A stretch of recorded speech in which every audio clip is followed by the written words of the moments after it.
video you want me to react to? Join the Ace Pit Discord right now. Scan the QR code on the screen, hit the entertainment tab, click reactions, and drop it in. Super easy. Submit today.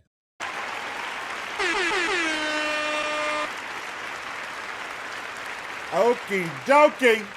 Okie dokie. What's the deal, man? What's the deal? Hey, I was just sitting here and I'm like, damn, you feel me? My son, my daughter, my kids, they just had to go somewhere with their moms for a minute.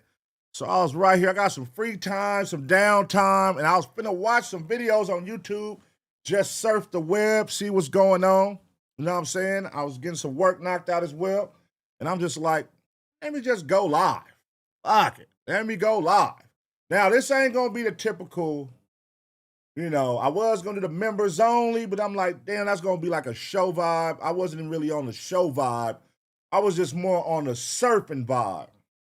Just surfing this motherfucker and really seeing what's on here and what is my algorithm spitting at me today. You know what I'm saying? And I did have some stuff saved for law and crime, and I did have some stuff saved, hot topics, you know, that I just want to dibble and dabble and react to and watch live along with y'all, man. So shout out to the Taser gang. But yeah, I said, let me meet y'all halfway right now. I did make the chat green side only, man. So Grays, you can still watch, but it's green side only in the chat, man. Green side in the chat. Just because I promised y'all members only stream today, and I was like, shit. I really didn't feel, I did 10 reactions last night, so I really I didn't feel like doing the show vibe where we're going just banging out back to back to back to back. I just wanted to surf right now, man. Just surf and see what's going on, you know? What's the deal, man? OSC, man. OSC, what's happening with it? Lit Leandre, what's going on? Mo Schmobby, the green side is in this motherfucker, man. Flow 92, what's happening? Come on, man. City 316. Hey, we gotta update we gotta put some new emojis, man. What should we swap out and swap in? We gotta put some new shit up in this motherfucker one time. But yeah, man, before we get the show started, y'all know how this shit go. Make sure y'all head over to Taser Gang, the ABP Network. Get y'all some Taser Gang merch. Get y'all, I'm gonna be adding some ABP Network shit too. Somebody had a good idea. They said ride to Taser. That shit was funny. Somebody was like, make sure ride to Taser merch. I'm like, ride to Taser is hilarious. Y'all niggas is wild. Shout out to y'all though, man. That was a funny reaction last night. If you missed the stream last night, we did 10 reactions. Well, 9 reactions. I looked back at it. It was 9 reactions. My bad, y'all. 9 reactions. 9. It was 9. But it was all good ones. It was all good ones. So y'all go check those out. Last night's stream, man, was some interesting shit. We had some funny ones. You know what I mean? Go check it out. You did? But today, I'm just going to surf, man. I'm just going to surf. Make sure y'all follow ABP Reactions on Instagram. We just dropped the Gideon and Skeeter Jean one. But we drop one every day on there. Y'all can check that out, man. 3-minute recaps if you haven't saw the full videos on YouTube. Make sure y'all follow that, man. Also, let's see. Make sure y'all follow ABP Network, man. ABP Network on Instagram and AceBoyPun on Instagram. All right? Cool. All right, now, look. So we can dibble and dabble. I got some shit I have saved to the side right here. Hot topics. You know what I mean? Random shit I ran across. Then I had some, you know, law and crime shit. You feel me? But then I'm like, also, let me just surf and see what my algorithm spits out as well. You feel me? So, I don't know, man. We just gonna see what it do. We gonna see what it do. I'm just gonna click on random shit. You know, shit that catches my eye. And y'all gonna be here to observe with me. Fuck it, man. We in this motherfucker. We chilling, man. We chilling. See what catches my eye. What is going on in the world today? Crazy downfalls. Okay, yeah, man. What's y'all thoughts? I ain't gonna lie. I ain't been keeping up with that. That's like some young nigga shit. That Streamer University. Like, you know, some funny viral clips come from it. I talk about it, but like sitting there watching it, Nah, that's not my speed. Oh, hell You know what I mean? man. What the fuck? That's not my speed, but salute to all the young niggas that's out there and doing their thing and getting drafted to the streaming university. Shout out to them, man. Shout out to them. And I only said that because I saw the young nigga Rakai right here. But yeah, you know, shout out to everybody who watched that, man. You know, love what you love. Pick what entertainment you want to partake in. Whether you an old nigga watching young content, a young nigga watching old content, whatever you love, man, whatever, you know, watch what you love, man. And that's what I like to do with reactions, man. I watch what I want, you know. I watch what I want to watch, man. And what y'all submit to. You know what I'm saying? What y'all send in. But right now, let's see what catches my eye on this motherfucker, man. New update, that's, I don't know what the fuck. Won't stop crying. Or we can just do it like this. Let's do it like this. Let's start with something that's on the, something that's on one of my save lists. Joe Rogan's billionaire AI Jesus quote. Okay. All right. The gangster disciple who killed his own homie over $80 a weed. We don't be watching no gang content. I need to start incorporating the gang content. No, I ain't gonna start doing that. Yeah, I should start doing that. That should be interesting. I'll be watching all that shit. I'll be just checking it out.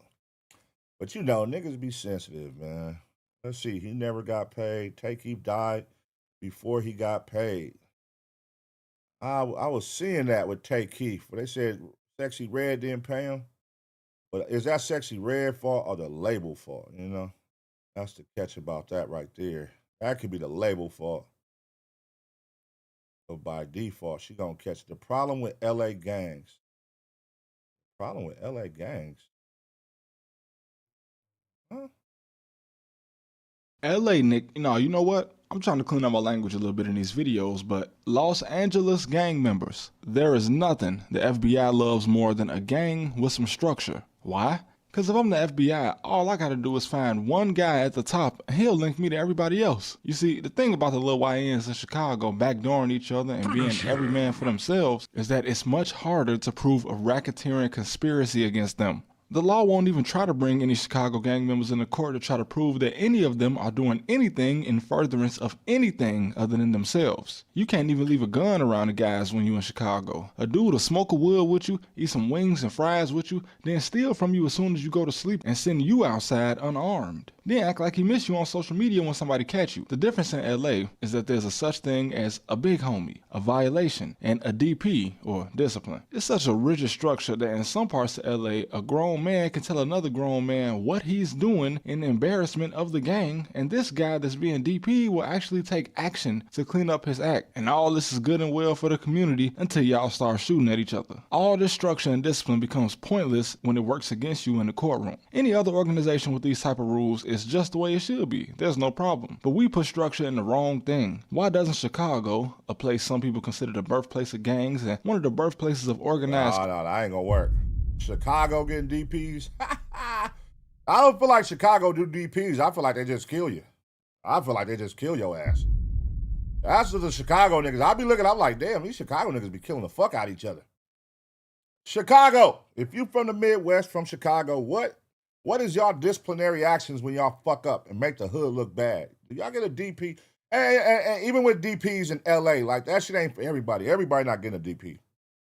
Don't let the internet fool you. You know, they quick to say, oh, this person gonna get DP, this person gonna get DP.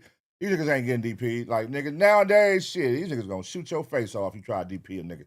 The young niggas gonna shoot you, the old niggas gonna shoot you. Boy, niggas ain't going for that shit, man. What the fuck you mean getting a DP as an adult is crazy. Crime in the United States. Why is there no gang structure in Chicago? Because when there was, the feds did a sweep and easily dismantled the entire thing until there was no structure left to build on. I remember riding through Washington Park when the Calumet buildings and the other projects were still up that housed this structure, and it was Bentleys and Maybachs riding through the hood, the big guys was making money, and the foot soldiers was being taken advantage of. And this was so the big guys could continue making money. And when the feds came, some of these leaders cooperated and told everything. Ain't nobody finna go from riding in Rolls Royces to serving life just to say they was a real nigga. Some guys will, and these guys didn't get out until they had gray hair. And the feds know this, so all they gotta do is offer somebody a deal. You see, when Big U and all those people got snatched, why did 12 of them get out within a couple weeks? We don't know yet, but I can take a guess. The real question is, why did all those people get their face put on that board under Big U? gang structure. When Loose Cannon decided to expose the guy he was putting in work for, he made one of the smartest moves you can as an enforcer. You can't tell me that the guy at the top has anywhere near the same loyalty that the guys at the bottom have for him. Loose could have made just as much money on YouTube as Big U did in the streets. And I still hate how they did Big U on the internet, man. All these niggas turned on Big U on the internet, man. That shit fucked up. That's when I knew times was changing out here, man. When I saw all these niggas even niggas from his own neighborhood going on the internet going against him, I'm like, damn. Because if you from LA, you know there was a time when a nigga wouldn't dare say nothing disrespectful about Big U. But niggas was going on the internet and disrespecting that nigga and bringing up old allegations and all kind of shit. I'm like, what the fuck? That's the times we living in now, though. That's the times we living in. God damn. So he didn't have to be an enforcer at all. And Big U doesn't have to cooperate on anybody in this case to get them boys barbecued. Cause you know, like I know, that them people don't come unless they got you. Why is Loose Cannon talking to Adam 22 on a jail call from the feds, facing federal time for things you already admitted on this man's show? Why is anybody talking on a jail call on a podcast? That's the bigger question. Why is anybody calling in from a jail to talk on a podcast? And why are you doing content on a jail phone? A recorded line. It literally tells you this call is being recorded. And niggas is on recorded lines just talking. After he said he gave them the tape, this who you talking to? Alright, Brick Baby, you 37 years old. You letting another grown man tell you what you gonna give him from what you stole. Allegedly. It's a lose-lose on both sides, because if you have structure like in LA, you take yourself down in the federal courtroom because all structure is a paper trail. And if there's no structure like in Chicago, your own homie gets you out the way before your ops can. That's a terrible take, bro. Yeah, like, nigga, if that don't matter. If it's business and we in cahoots, I'm gonna get a cut, nigga. So if somebody put me on a play, whether legally or illegally, they're gonna want to cut. Legally or illegally. So to say, hey, you're 37 paying somebody for a play or percentage, nigga, that would happen in business anyway. If you're doing legal business, you're going to pay somebody a percentage. If they put you on to something and, nigga, Speaking of paper trail, didn't Banging on Wax start in California? Now I know that groups like NWA was not all real gangsters. We know Eazy-E was, but didn't Ice Cube go to art school or something? And of course the West Coast kinda did start the trend back in the day of publicly gangbanging on music and home videos, but this was the beginning of the end for self-snitching. This nigga said kind of did start the trend. That's crazy, man. Put some respect on it. Kinda did start the trend of gangster rap. We kind of did start the trend. Well, who the fuck else started the trend? Kind of did. I get that California is huge, and because of this, the law can't keep up with every gang and every set. So a lot of these guys will get away with it. For 50 plus years too. I mean, you will not find any older gang members in America than you will find in any part of California. But that goes back to that structure. Once I turned 25 in Chicago, I either lost most of the guys I was closest to in the gang, or I already got snaked by the rest of the guys. So if I did end up making it that far in life, I'm gone. I'm not staying around y'all, because when you die or go to jail, your guy's gonna be trying to get with your girl, and they're not sending you $1 in prison. That's a okay. So this is a Chicago nigga. All right. I don't know what video. I'm just surfing the web right now. I'm surfing YouTube. I'm clicking shit that catch my interest. I don't know who this content creator is. I don't know. But, okay, he's from Chicago speaking on LA shit. Okay, that makes sense. That's why I'm like, what is he talking about? This is definitely an out-of-town nigga talking. A Chicago nigga. All right. Street guarantee in most cities. But this is why there's still such a thing as an OG in LA. It don't take a rocket scientist to know that there's no chance any other little guys running around with switches would ever listen to a Big U or any older guy. Honestly, where I'm from, a Brick Baby is considered an old goofy if he ain't putting money and weapons in the hood, and he still might get took down for everything he got because there's no respect for real. Lil Durk allegedly putting money on people in Chicago. Listen, I don't know if y'all know, but allegedly they got recorded jail calls of guys snitching on Durk because he ain't sending money fast enough. Nobody Durk's age is running the streets putting in no work in Chicago. Hey, I just saw something with Lil Durk. I don't know if this was true or if this was AI. Let me know if y'all saw it too. But it was like a screenshot of a group chat, a OTF group chat, where he said like, if they come, don't talk or something. I'm like, who the fuck? If that is real, why would they put that on the internet? But then, you know, people gonna say, oh, the police put it out there. If it is real, the police got their phones and put it out there. But like, what the fuck? God damn. Listen, man. All right. Moving forward today, if you are doing crime, if you haven't already, stop fucking conversating on the phone. You got to go back to the old school shit, man. You have to, bro. If you're out here doing crime. But I suggest you don't do crime, man. Don't do crime. But where we come up in our era, it ain't no talking on phones. It ain't no taking pictures. It ain't nigga getting video cameras, like none of that shit. If you in the street, if you live in a life of crime, niggas who used to live a life of crime, they didn't want to be in no pictures. They didn't want to talk on no phones. They for sure didn't want to, like, nigga, they was what? Nigga, I'm out here thugging. I don't want nobody to know who I am. My name gonna ring bells. No social media. Like, if you grew up in the 90s, you know, like, niggas' names was ringing bells with no social media. You would hear about a nigga who was out here doing shit. You probably didn't know what he looked like. He didn't take many pictures. You couldn't search him and find him. But you knew his name. His name rang bells. We called those factors. You was a factor. You know what I'm saying? But then it got to the point where it felt like, well, everything reversed. The niggas who was doing shit, they want you to know they doing shit.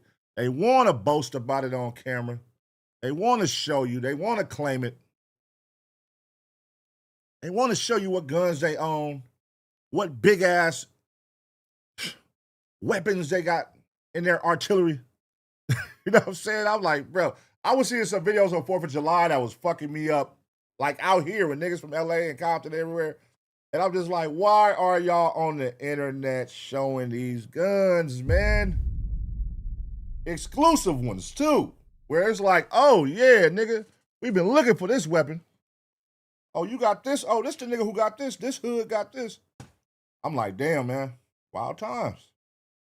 Wild times we living in, y'all. Teenagers only. And with teenagers, there's no conscience and no loyalty. Once that Cash App didn't come through, Dirk was just another old goofy. And now he's gonna have to probably pay the price for thinking otherwise. And just that little illusion of structure alone was enough to build a Fed case on him. So when you got guys still having gang meetings and extortion calls, sure, the police and the feds will let this go. But once you take it to its full potential, like Big U did, playing with millions of dollars, now the feds just can't let you slide. Cause they know what it could turn into. But of course, most guys stay too involved in petty squabbles to become a real enterprise. Remember, the FBI created the RICO Act just so they could stop the mafia. And this probably wouldn't have happened if the mob wasn't getting money. But you know, John Gotti had all the money and the houses and luxury cars, all untaxed. And you know Uncle Sam is always gonna get his cut. And them niggas was getting to the bread. The motherfucking mafia niggas, they was cutthroat as a motherfucker. Now, them is some cutthroat motherfuckers right there, but them motherfuckers stood on principle and tolerated no disrespect. No ratting, no disrespect. Bitch, you are getting your car blew up. You getting Swiss cheese if you rat. If you disrespect, if you don't go through the higher-ups, nigga, them niggas wasn't playing. They bring that back in today's times. Oh, my God. Imagine if niggas brought that back. If you rat, you getting chipped. If you disrespect, you getting chipped. If you make us look bad, you're getting chipped. How many niggas would be dead right now, man? Bring that shit back. These people are not willing to share that money under any circumstances. You in his country, so you gotta pay. When the projects were still up in Chicago, the police would come by and interrupt the money operation until they got their cut. Once they did, they drive off and leave you to it. But once the feds stepped in, the little crooked cops had no more power. Cause again, a lot of money was floating around untaxed. And Uncle Sam holds a grudge when it comes to that money. And unfortunately, most guys in the streets will live their whole life part of a program, as they say in LA, that could be a $1 billion operation if they had the right mindset. But most of them will still end up dead or in jail without ever touching $1 million. And there's a few that got some real money and managed to serve less than 20 years in federal prison, which is the best you can hope for. But when that's the best you can hope for, is any of this even worth it? And to all my California dudes, all over California, stop going on no jumper. All right, it's not 2016. There was. I agree. We got something in common, Chicago nigga.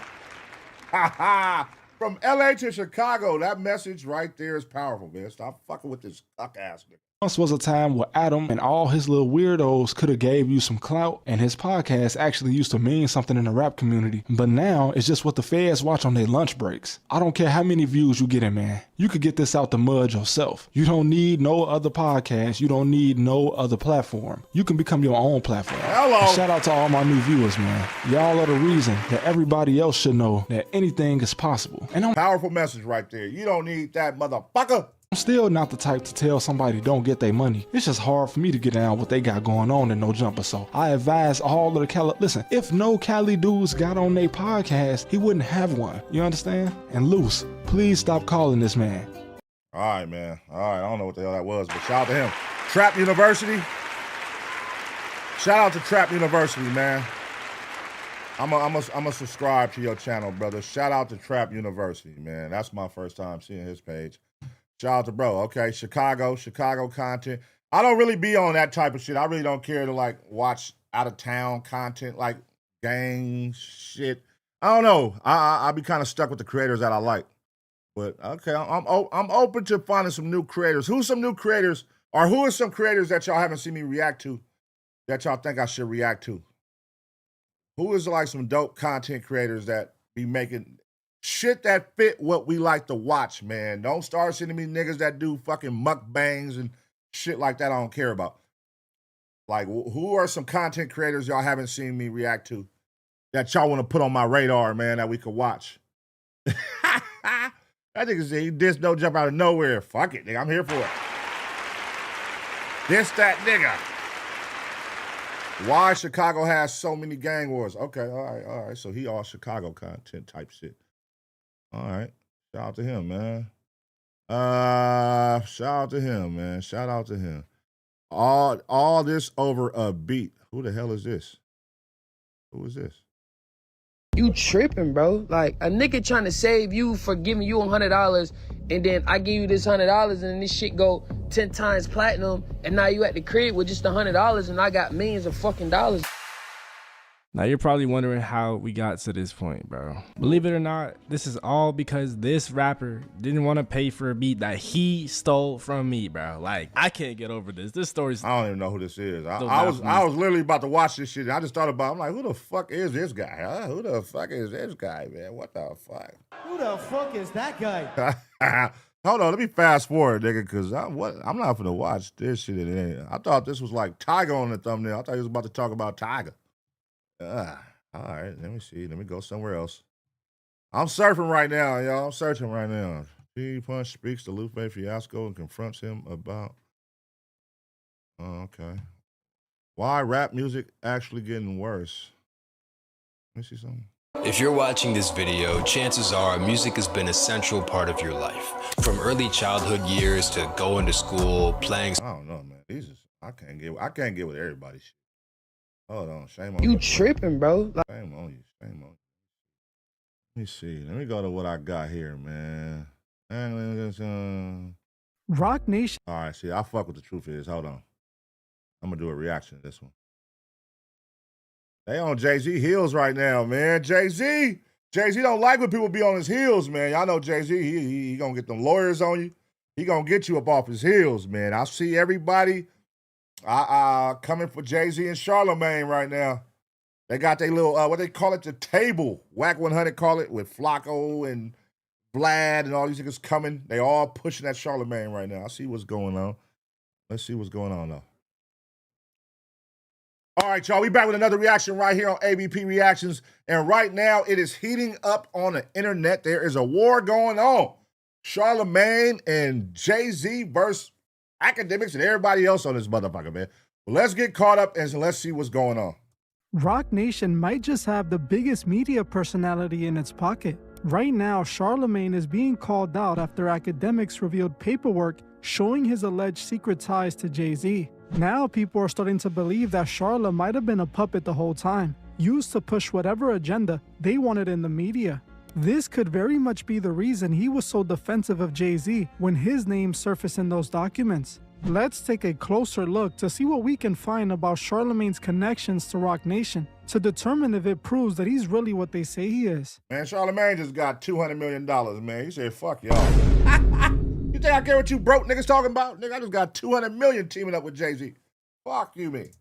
Over the last few years, we have been hearing a lot of things about Jay-Z and the actions of his company. One narrative that people like Nicki Minaj have been pushing is that Jay-Z is using his power and connections to secretly control the industry.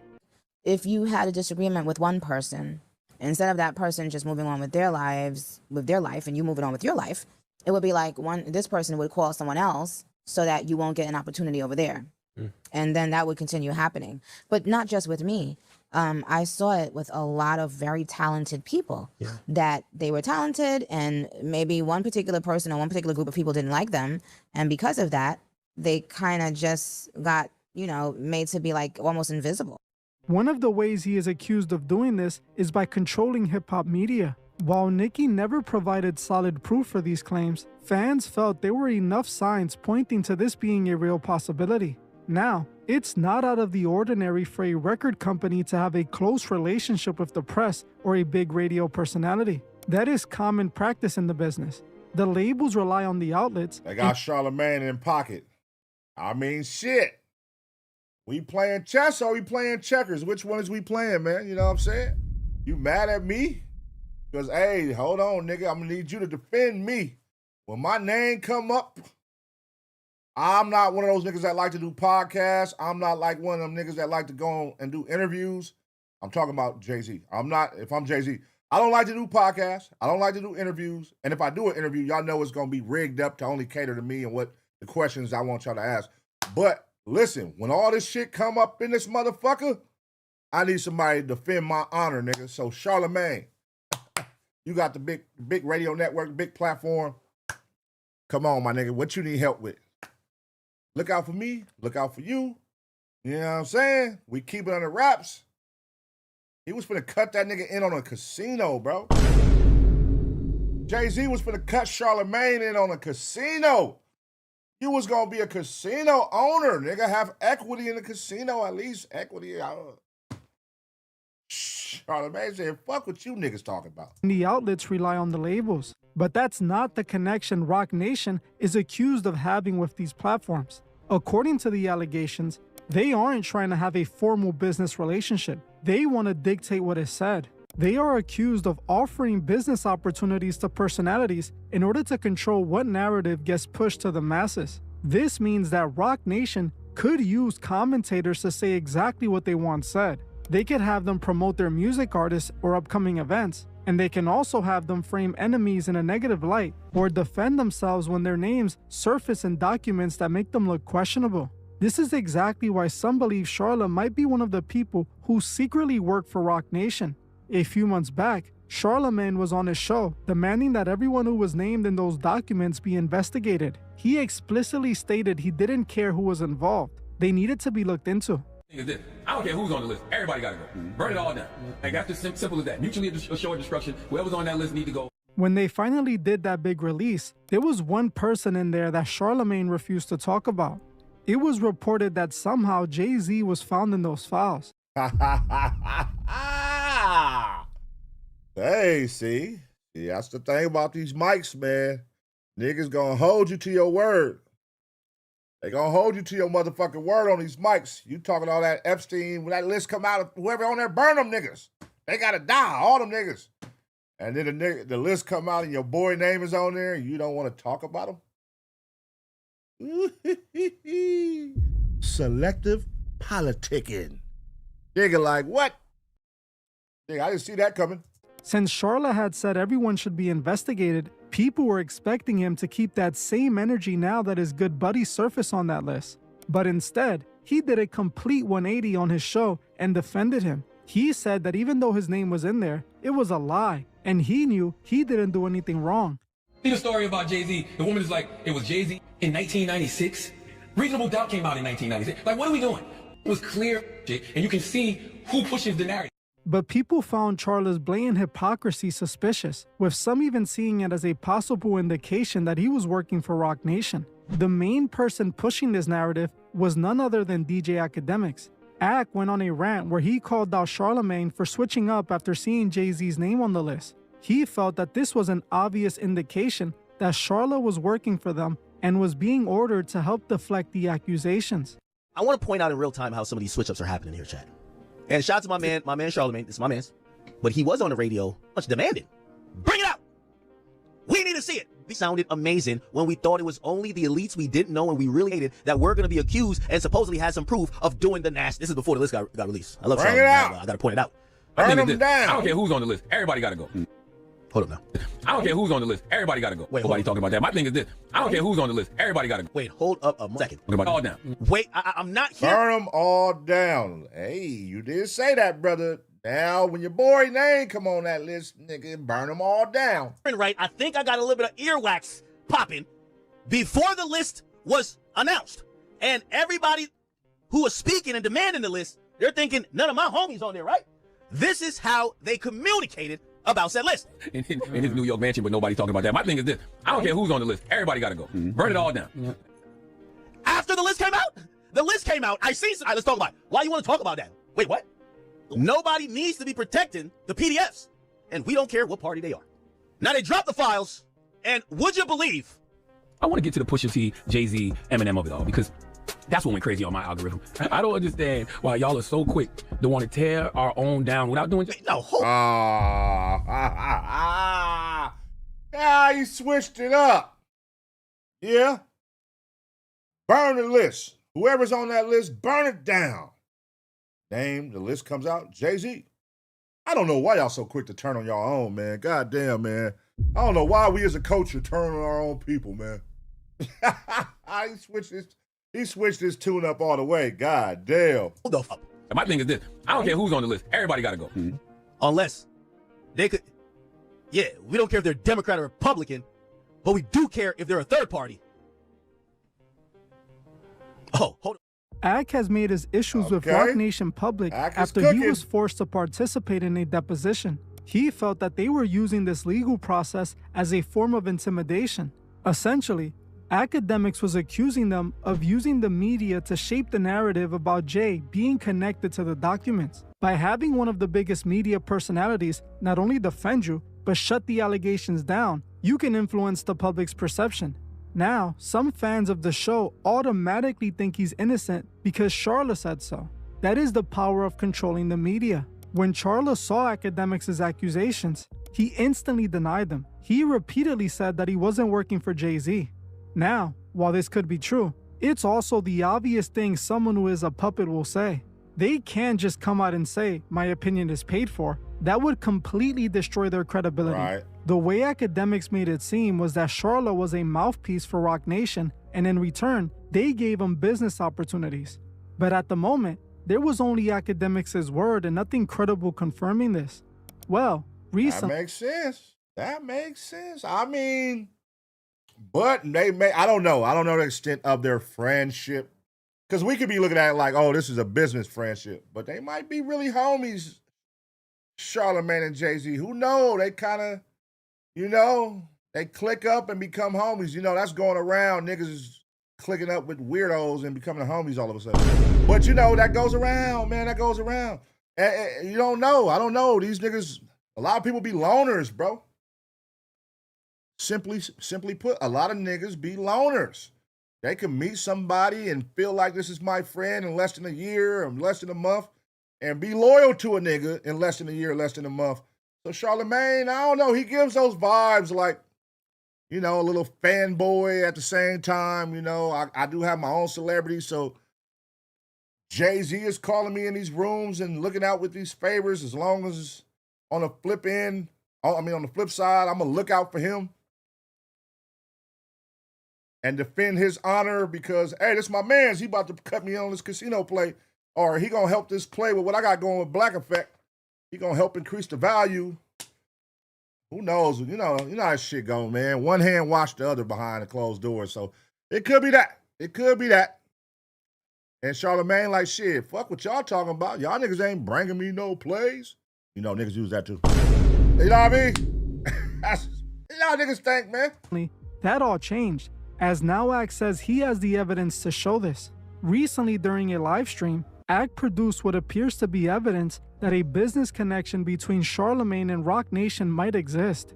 According to him, Jallah was listed as one of the partners for Jay-Z's proposed $5.4 billion casino hotel in Times Square. He says he has no connection to them. 5.4 No billion. ties.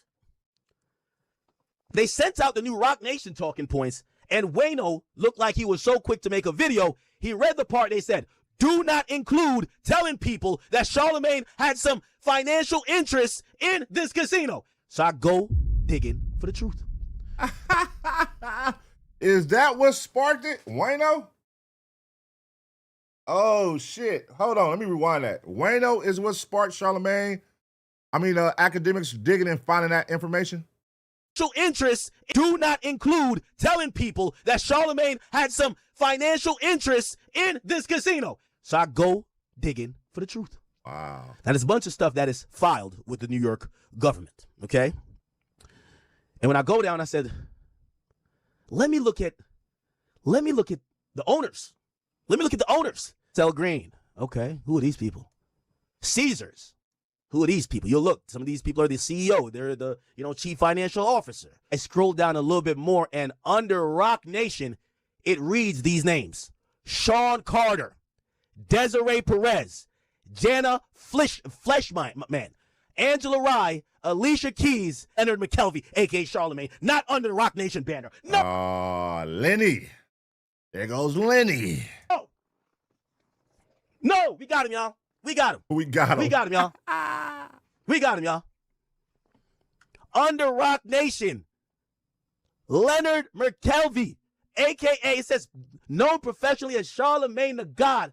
According to how they tried to submit this to the New York State government, they claim that Leonard McKelvey was a part of whatever Roc Nation was going to do. Keep in mind, it could have had shit, this is a casino, bro. Listen, if a nigga say, hey, I cut you in, I think it's a lot of people who gonna say, I'm riding with him. Shit, I'm riding with Roc Nation. Fuck it. Cut me in on a casino, bro? On Times Square? Now, that don't mean just because you cut me in on some business shit that I gotta kiss your ass. And if you's a perv, you's a perv, nigga. I'm not supporting you, brother. I'm not. Listen, I don't know, man. Goddamn. I don't know, man. This is tricky right here. This is tricky, Charlemagne. If you're saying I'm not in business with Roc Nation, I'm not on pay. I can see where he's going with this. It's under Roc Nation, your name. So if he's saying you've been pushing the narratives for Roc Nation and defending Hove and all that, and you're on a payola, I can see what you're saying here. Charlemagne's name just somewhere else under a different category. By the way, what Wayno said is also not true. He said Charlemagne was there for himself. No, according to the proposal, him or anyone else, they were there because Roc Nation. They have financial interests, but they're under the banner of Roc Nation.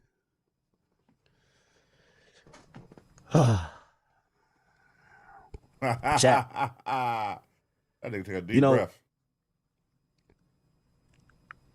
This is why new media is important. Akademiks believes this connection could be proof that Jallah is indeed a puppet. While it doesn't 100% prove he is working for them, what Ak is saying does make some sense. If Jallah is given this huge opportunity to make big money by the company, he likely feels obligated to protect the people who provided it. This isn't a regular business deal either. A casino in Times Square is huge money. Exactly. That's what I'm saying. If ever a time that you would say, this nigga sold his soul, and a lot of people would understand why a situation like this. Hey, I bought you in on a $5.4 billion play. I think a lot of niggas would sell their soul for a play like that. Now, if you just selling your soul for $100,000 or doing something, yeah, that's not respected. But nigga, I could see But I don't think it is selling your soul in this situation. I think it's just denying y'all relationship and the extent of y'all relationship. That's more so the issue right here. And that the fact that him and Akademiks been cool for all these years, and he's probably been telling Charlamagne things or how he feel about Hove or Rock Nation and shit like that, and he's probably, you know, it's like a mole. You're taking that information back and feeding it to Jay-Z, but yet you're around me acting like y'all not cool, y'all not associated. So I can see why Akademiks is hot right here, or he's on Charlamagne ass. If they had approved the deal, Charlamagne would have likely been the first radio personality to become a billionaire. Now you understand why people feel Akademiks is right. They gave him this chance, so now he's obligated to represent and defend Rock Nation. This could definitely explain why Charlamagne defended Jay-Z so hard when his name came up in the documents. Think about it. Not only does he feel obligated to write for Jay-Z now, but he also needs to protect the face of the deal that could potentially make him a billionaire. Jallah saw his name and likely said, "No one is ruining my shot at being a billionaire." It would also explain why Charlamagne hasn't interviewed Nicki Minaj in 14 years, and when he mentions her... Oh, damn. That's actually an interesting... In 14 years, he hasn't sat with Nicki Minaj. Damn. That is kind of interesting. 14 years, Charlamagne? New York? Power? Breakfast Club? Y'all ain't sat with the Queen of New York in 14 years? It's never positive. Nicki has even called this out herself, tweeting some not so nice things at him. According to her, Jallah cut her off from the Breakfast Club because of his ties to Rock Nation. Since she has been open about her issues with the label, naturally, those who support Rock Nation aren't going to support her. She is one of the most vocal people speaking out against them, accusing the company of making things difficult for her when she refused to do business with them. Their working relationship goes back to the 2010s when Nicki... Damn, this was that title shit, huh? What's this title? Damn, look at all these niggas on stage together. Damn, these motherfuckers would not all stand on stage together today, man. Damn. Look at that shit. We'll never see this again. All them standing next to each other on stage. Kanye, Hove, J. Cole, Rihanna, Usher Raymond, Nicki. That's crazy. Wow.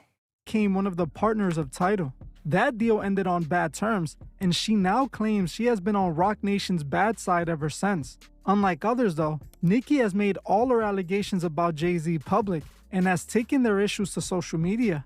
So, some could see Nicki not being on the Breakfast Club as even more proof that Jallah is working with Rock Nation. Now to be fair, I don't know if Nicki would be calling out the label if it wasn't for her deal with them going as bad as it did.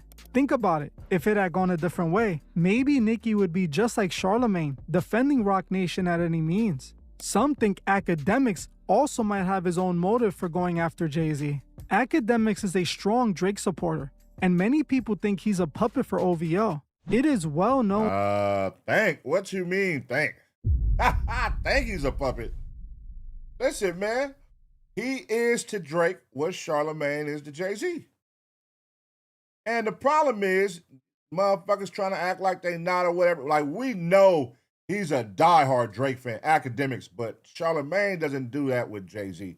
Like, how, you know, Akademiks goes to like the deepest depths of dick sucking, basically. You know what I mean? When it comes to Drake. But Charlamagne, this is an interesting war right here. I ain't gonna lie. Charlamagne versus Akademiks is heating up like a motherfucker, man. I'm here for it. I'm sitting back watching. They throwing blows right now. Charlamagne was on vacation. He was cooking that nigga before vacation. He was on Akademiks' ass before vacation. Let's see. Right now, it's looking like Akademiks is making a comeback. That Drake and Jay-Z seem to have some differences. So naturally, Akademiks being on Drake's side would take shots at Rock Nation. Akademiks has accused the company of looking around for any dirt they can use against the Toronto rapper. Oh, look at this. Look. I don't know why they're talking about OVO. What is OVO? I don't know why Quinn Emanuel in their Slack, I think this is Slack, is saying OVO. I don't know. He claims they kept bringing up Drake's name during their deposition.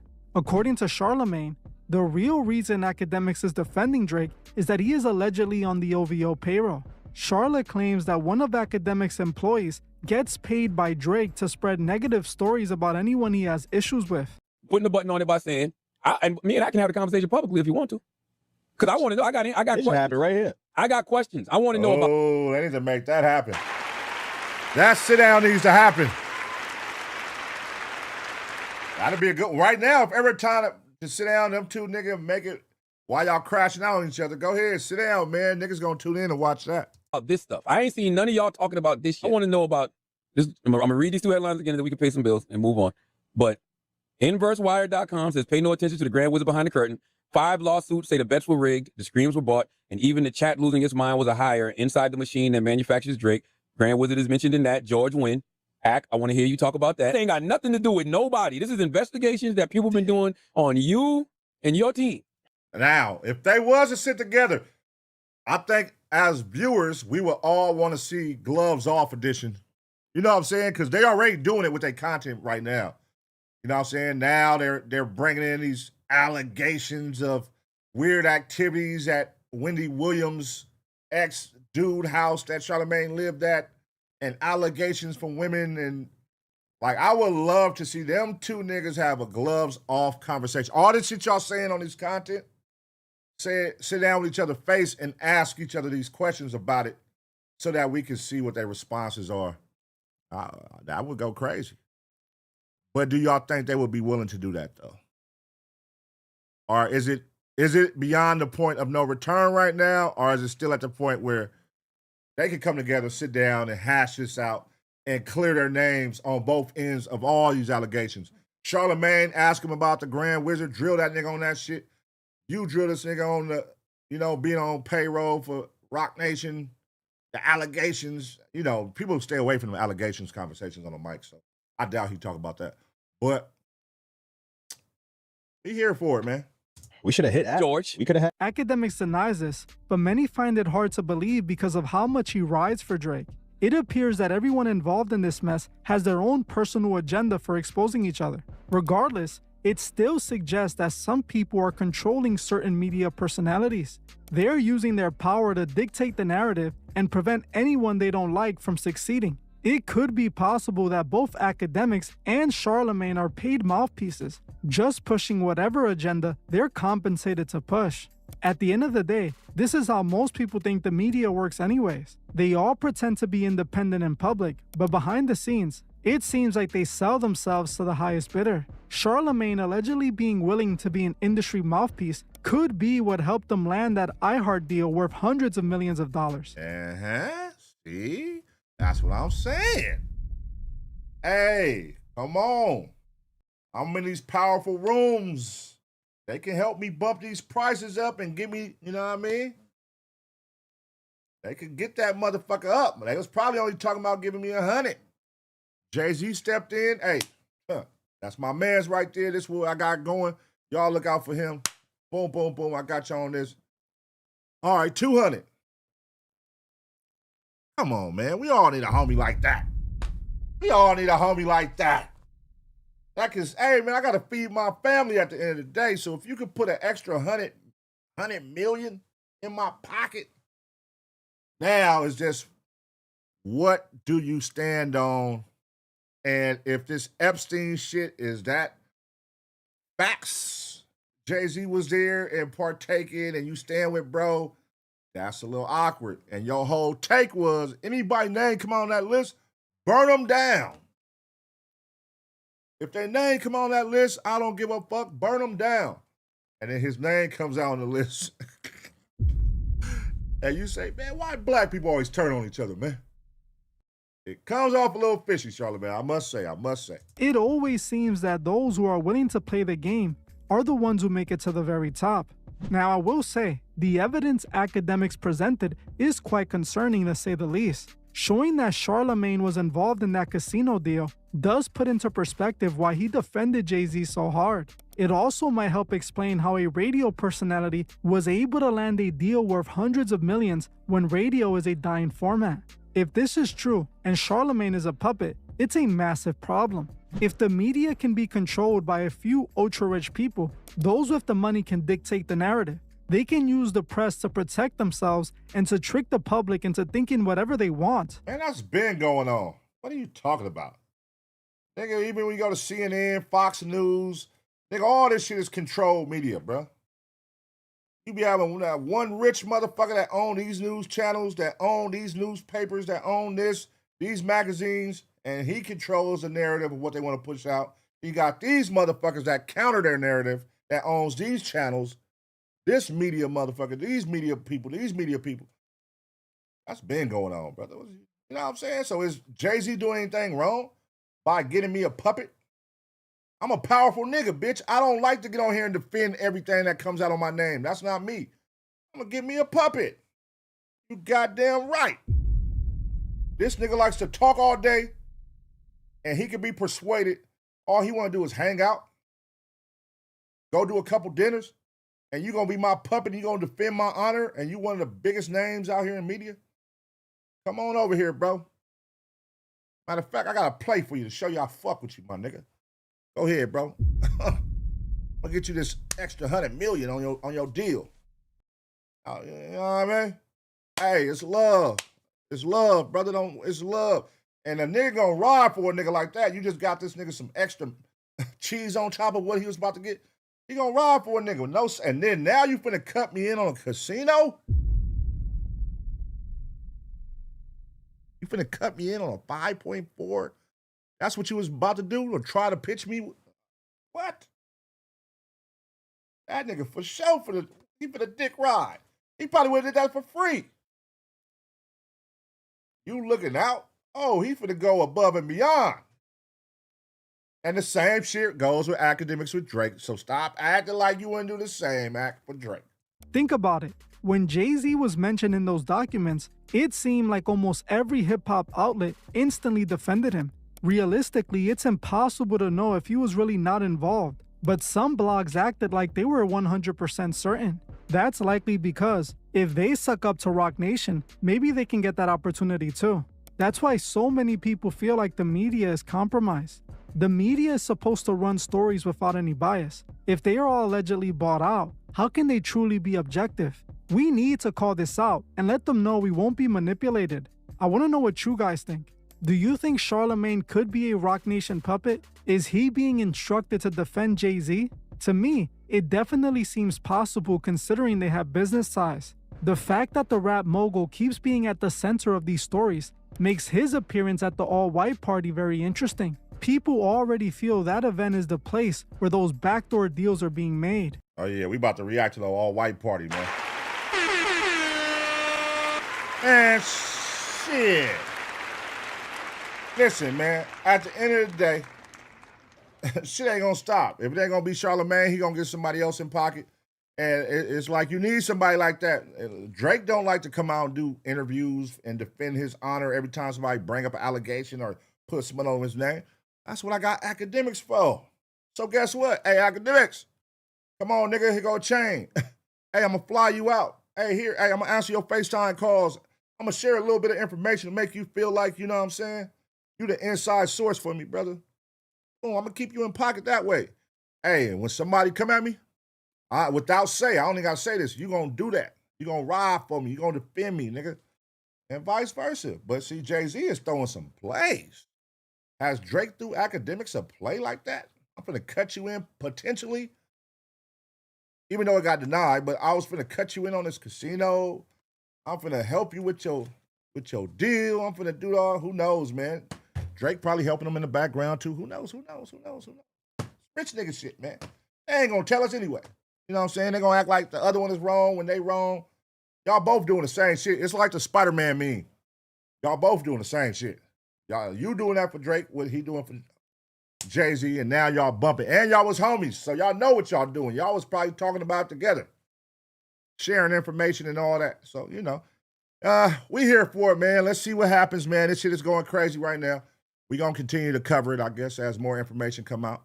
Yes, and I did, Flakko has one out too as well. Y'all go check out Flakko's and see what it do, man. But this is hot. Wayno, he dropped something earlier I seen too. Wayno going at Akademiks. I'm like, oh, okay, it's going crazy. It's heating up out in this motherfucking streets. Whack 100 is involved. Whack then came out with some wild allegations, some personal wild allegations on Charlemagne. Yeah, man. If you tapped out, tap in, man. If you want some entertainment, man, it's right here on the internet, man. But let me know what y'all think. I'm gonna give y'all 2 seconds to smash a like, and as always, get ready for the next reaction.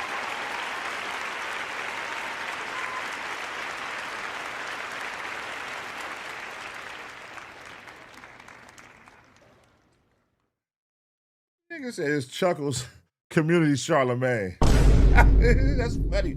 That's definitely AD Charlemagne. Chuckles is AD Charlemagne for sure. That's a fact, man. That's hilarious, dog.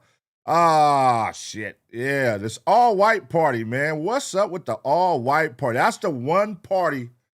Diddy was known for having those elite parties that everybody would go to every year. But, boy, they keeping that all-white party afloat. They are keeping that motherfucker afloat. And what really happens at these all-white parties is the question. Did somebody die? I remember seeing a headline, I want to say last year. It could have been a false allegation. It could have been a real allegation. But I did see something where they were trying to say somebody died at one of his all-white parties. Or either overdosed. Was that last year or the year before? I remember that. Let's see what's going on, man. Oh, no, it's the same content creator. Oh, okay. He the one made this shit. The truth is. So, let's see, man. We could fuck with it. Oh, hold on. Actually, let's look at this. I'm just surfing right now, man. There's some shit that I saw before I went live. This one right here, I don't even know who shit this is, but I saved it. I said I'll react to it. He's selling out black culture again. Hey, they on Jay-Z right now. Let's see. Black community. Let's see what he got to say about Jay-Z, man. I know that nigga Jay-Z be hating this shit. Like, God damn, keep my name out your mouth. God damn. I know he hates this shit. All right, y'all. We back with another reaction right here on ABP Reactions. And right now, Jay-Z is in the headlines. And one of the strong headlines has been Jay-Z is selling out his own people. Is Jay-Z selling out? Let's look. Let's react. Jay-Z is about to sell out the black community again. But this time, it is not for a streaming service like he did with Tidal. And it is not to protect the NFL after the Colin Kaepernick betrayal. This time, it is for the upcoming federal elections. Right now, a massive, highly coordinated media offensive is playing out right in front of our faces. Jay-Z and Donald Trump are the same person. They're gonna do whatever they gotta do for themselves. Jay-Z's not relevant this day for me. I'm telling you that. Jay-Z is respected by these people for being that boss that he is. We are watching the billionaire artificially inflate his own cultural relevance so that his voice can be used as a political weapon to sway the black vote. And this is why all of this is happening. At this time where he needs to look strong and that his voice and that his influence is unmatched. But before we expose the dark money and the media hit squads currently operating behind the scenes, we have to look at the cold-blooded corporate transaction that set this entire operation into motion. I still wonder why fucking Jay-Z hasn't said one thing about Diddy, man. That was your boy, bro. Did you even try to help him? It don't even feel like Jay-Z had his hands nowhere in that, like trying to help Diddy. But that means you knew that nigga was a sicko. That's your boy, so you had to know. Like, hey, he's a sicko. Because I'm like, damn, look at this, y'all. We all know. We done seen Jay-Z and Diddy call each other brothers at the Rock Nation brunches. Always out together, vacation and shit like that. Different shit they was doing. But then when his trial came, it was no Jay-Z in sight. Nowhere around. It's like he disappeared. It's like he didn't know Diddy. Don't associate my name with that shit. That nigga fell all the way. He did the Homer Simpson. He fell back in the bushes like Homer Simpson. He like, nigga, I'm gone. Fuck that, nigga. Jay-Z recently signed an exclusive deal with Target to distribute the 30-year anniversary white vinyl edition of his debut album, Reasonable Doubt. Jay-Z obviously makes a lot of money. At this level, it cannot simply be about money. Jay-Z got him all compromised now, man. Ain't no hope left, bruh. Everybody getting compromised, bruh. Just 12 months ago, Target pulled off one of the most aggressive, unapologetic betrayals of the black community in modern retail history. After facing massive conservative pressure, they rolled back their diversity and inclusion initiatives. They systematically gutted a highly publicized $2 billion financial pledge that they had made to black-owned businesses. Crazy. Crazy. I know black people love Target, man. Black people love Target. This was a hard pill to swallow when this happened. This was a death blow. Like Target, god damn, even, man, Costco stood up for the black people, man. Costco, y'all know we love Costco. Costco stood up. Target, you didn't stand up. You didn't stand up, Target. That's fucked up. So, Jay-Z saying, hey, I'm going to release my shit. Anniversary edition, I'm going to do it with Target. Oh, Jay-Z. Going against the people, man. Even though half you niggas watching black, y'all can still shop at Target. Shh. We know. We know. They completely dismantled the Forward Founders Program, which was a vital lifeline designed to help minority entrepreneurs scale their brands. In immediate response, a massive nationwide boycott was mobilized. Black consumers, civil rights attorneys, and community leaders took to the streets, protesting outside Target's headquarters in Minneapolis, rightfully declaring the rollback as a massive betrayal of racial equity. To see Target Corporation, a Minnesota-based company that was beloved, that has had a lot of support over the years, cower to the Trump administration was absolutely unacceptable. Bloomberg has now listed Target not as a safe stock. When we started the Target fast, Target was at $145 a share. It has now plummeted to $83 a share. Target was bleeding foot traffic and losing the culture fast. They refused to give the activists a single concession. They refused to reverse the cuts. Instead, they bought a shield. They cut a massive check to Jay-Z to secure the exclusive rights to the Reasonable Doubt anniversary vinyl. He's never had less power and less cultural equity. All of Jay-Z's shows, watch them all kind of lean towards politics too. Because we were supposedly not supposed to be supporting Target right now because of the way they was moving with not hiring no blacks and things of that nature. Jay-Z is not just selling a record. He is actively selling Target their public absolution. By partnering with one of the most foundational, untouchable artifacts in hip-hop history, Target are effectively trying to buy their way out of the controversy by using Jay-Z as a cultural cover. The same folk that purchase your album first are the same people disenfranchised by the organization you're partnering with today. And unfortunately, it's not the first time you've done this. Colin Kaepernick. You was riding with Colin Kaepernick till the NFL cut you a check. Sold your soul. But in return, you know what I'm saying? Hey, I'm going to make sure these black people get on here and get positions and do halftime shows and all that. But it's the point, man. If we standing together, let's stand together.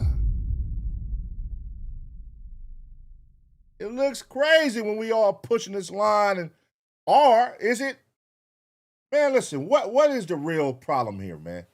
Because the thing is, the DI shit, yeah. Publicly, everybody was on one accord. But then you go on Target, you sure be seeing black people up in there. They up in that motherfucker still. Some niggas ain't all on the same page.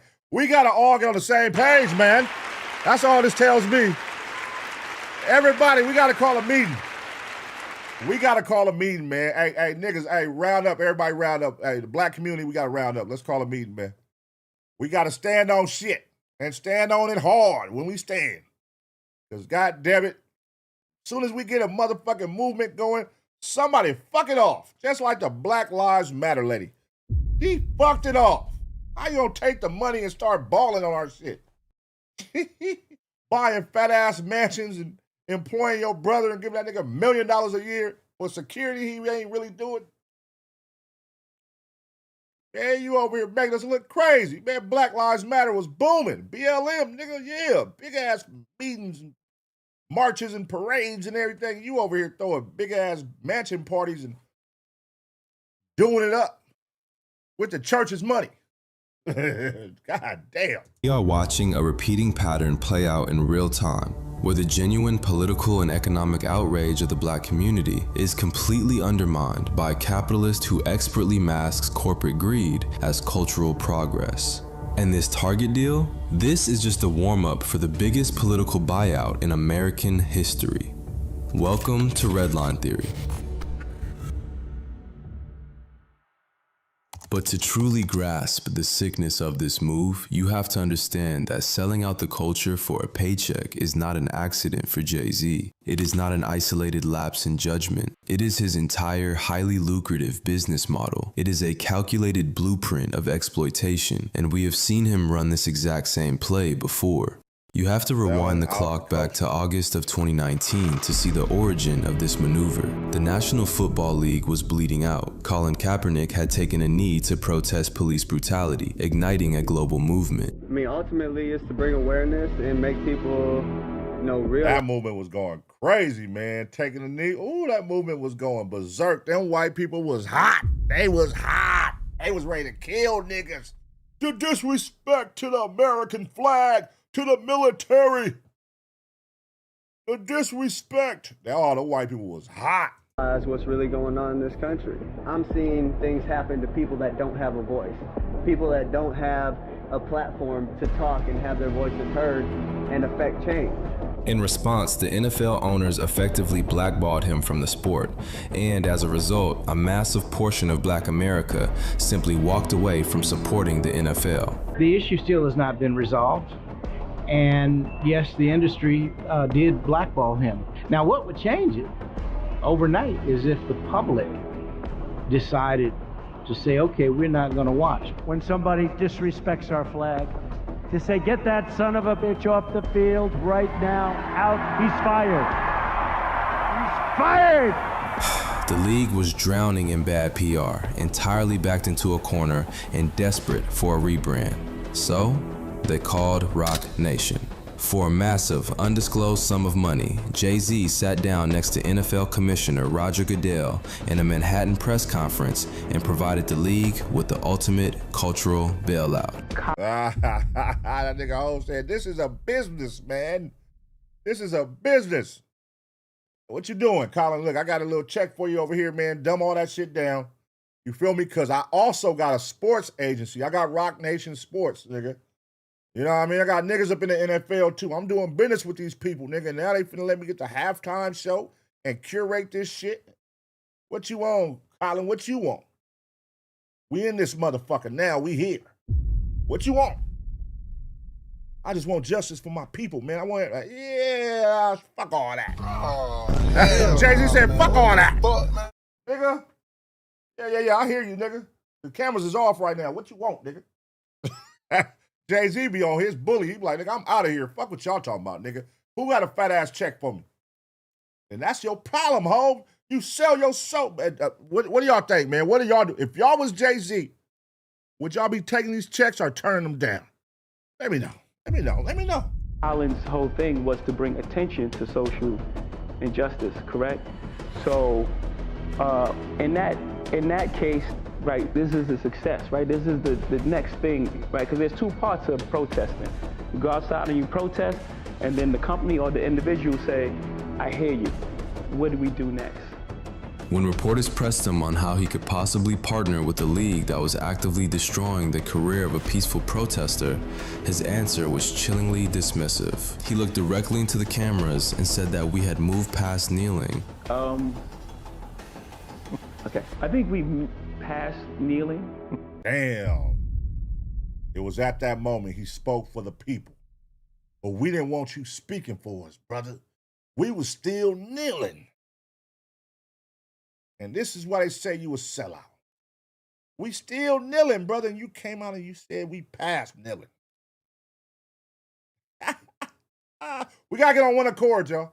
That's what this tells me. We gotta get on one accord, man. Oh, if you gotta get in line with motherfuckers, man, all the way, because it seemed like, yeah, maybe Hove do talk behind the cameras and get at niggas, and they still be on they like, fuck all that, it ain't good enough. We want more. But look, I'm finna get this check, because this shit is life-changing right here. And it's gonna let me put a couple of my people in position. So you rocking with this shit or nah? What's your moving about? Because I'm with you, but I'm not all the way with you. You going too far, nigga. You got to budge a little bit, and that's what Hov be budging. Colin Kaepernick, he was taking a hard stance. He's not moving. Bitch, I'll get kicked out the NFL for this shit. Bitch, I don't give a fuck. And they end up cutting that nigga a check. And he still kept pushing the line. Y'all remember that shit? Everybody was like, wait, when they found out Colin Kaepernick got cut a check, when the black people found out that shit, oh boy, when the culture found out he got paid, and he didn't tell us. You didn't tell us you got paid, nigga? Oh yeah, fuck you. It was over with Colin Kaepernick after that. Oh, hell no, man. What the fuck, man? You didn't tell us you got paid, bro? It's over with. Yeah, I think it's time to go into actionable items. In a single press conference, the raw, grassroots outrage of a marginalized community was neatly packaged, neutralized, and sold right back to the oppressor. Look what he did with the NFL. Look what with Tidal. Look what this. People have gotten off of the Jay-Z train. We saw the exact same playbook executed during the Tidal acquisition. Remember how that streaming platform was aggressively marketed to the public? It was pitched as a pro-black, artist-owned revolution. Man, that shit was pitched like FUBU. You remember when FUBU came out? The For Us, By Us? It was definitely pitched like, oh, we got a black platform now. It's going to be pushing our music. It's black-owned. It was black, black, black, black. And I'm black, y'all. And I'm black, y'all. It was definitely the black card being played on this one. For today, we announced the launch of Tidal, the first ever artist-owned global music and entertainment platform. It was sold as a unified weapon against the predatory practices of corporate streaming monopolies. The culture was urged to subscribe and spend their money in the name of empowerment and independence. Yet the very second... This is a cold rollout, dog. Have y'all ever seen a rollout like this for a goddamn streaming service? For any type of app, period. Look at all that star power on one stage, and it got them coming up signing the contract. All these stars at one time, the biggest of the biggest. This is a cold rollout. What? If I'm a fan of music and I see all these big stars saying we now own this streaming service, come on over here, I'm going. I'm instantly going, oh shit, them all the people I fuck with. Oh, this day shit, I'm gonna support them. Boom. And then you find out somebody within this shit is backdoing and it ain't what we thought it was. Wait a minute, what's up with that money you promised us, nigga? I'm aligning forces with all these motherfuckers. What's up with that split we talked about? And Nicki Minaj, she ain't let it go, man. Nicki Minaj been on Jay-Z heels ever since. The valuation of the company peaked. The so-called revolution was flipped to Jack Dorsey and Square for hundreds of millions of dollars, resulting in a massive personal payday for Jay-Z. He did Tidal, he had Nicki, he had Khaled, all these people, right? Look up and see what Jay-Z sold Tidal for, and nobody got no money? Look up that. Oh, wow. Did somebody get any money off of that? Nicki was hot as fish grease. When you press him on these glaring contradictions, the excuse is always exactly the same. The narrative gets spun to claim that because black people do not control the distribution of wealth in this country, we are forced to partner with established corporate giants just to gain a seat at the table. It sounds pragmatic. It almost sounds noble, until you take a step back and look at who is actually sitting at that table. The community that provided all of the cultural leverage, all of the boycotts, and all of the purchasing power is left standing outside in the cold. Meanwhile, the billionaire uses their collective pain as leverage to secure his own exclusive equity. Target, the NFL, Tidal. The culture gets angry, the corporations get scared, and Jay-Z steps in to cash the check. So what are we saying? Is this now officially let's cancel Jay-Z?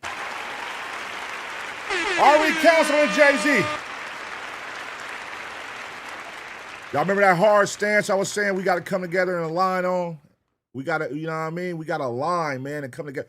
Is that the stance that we are now about to take? Or that the people, the community, the black community should take? 3 strikes you out. That's 3 instances right there. 3 strikes you out.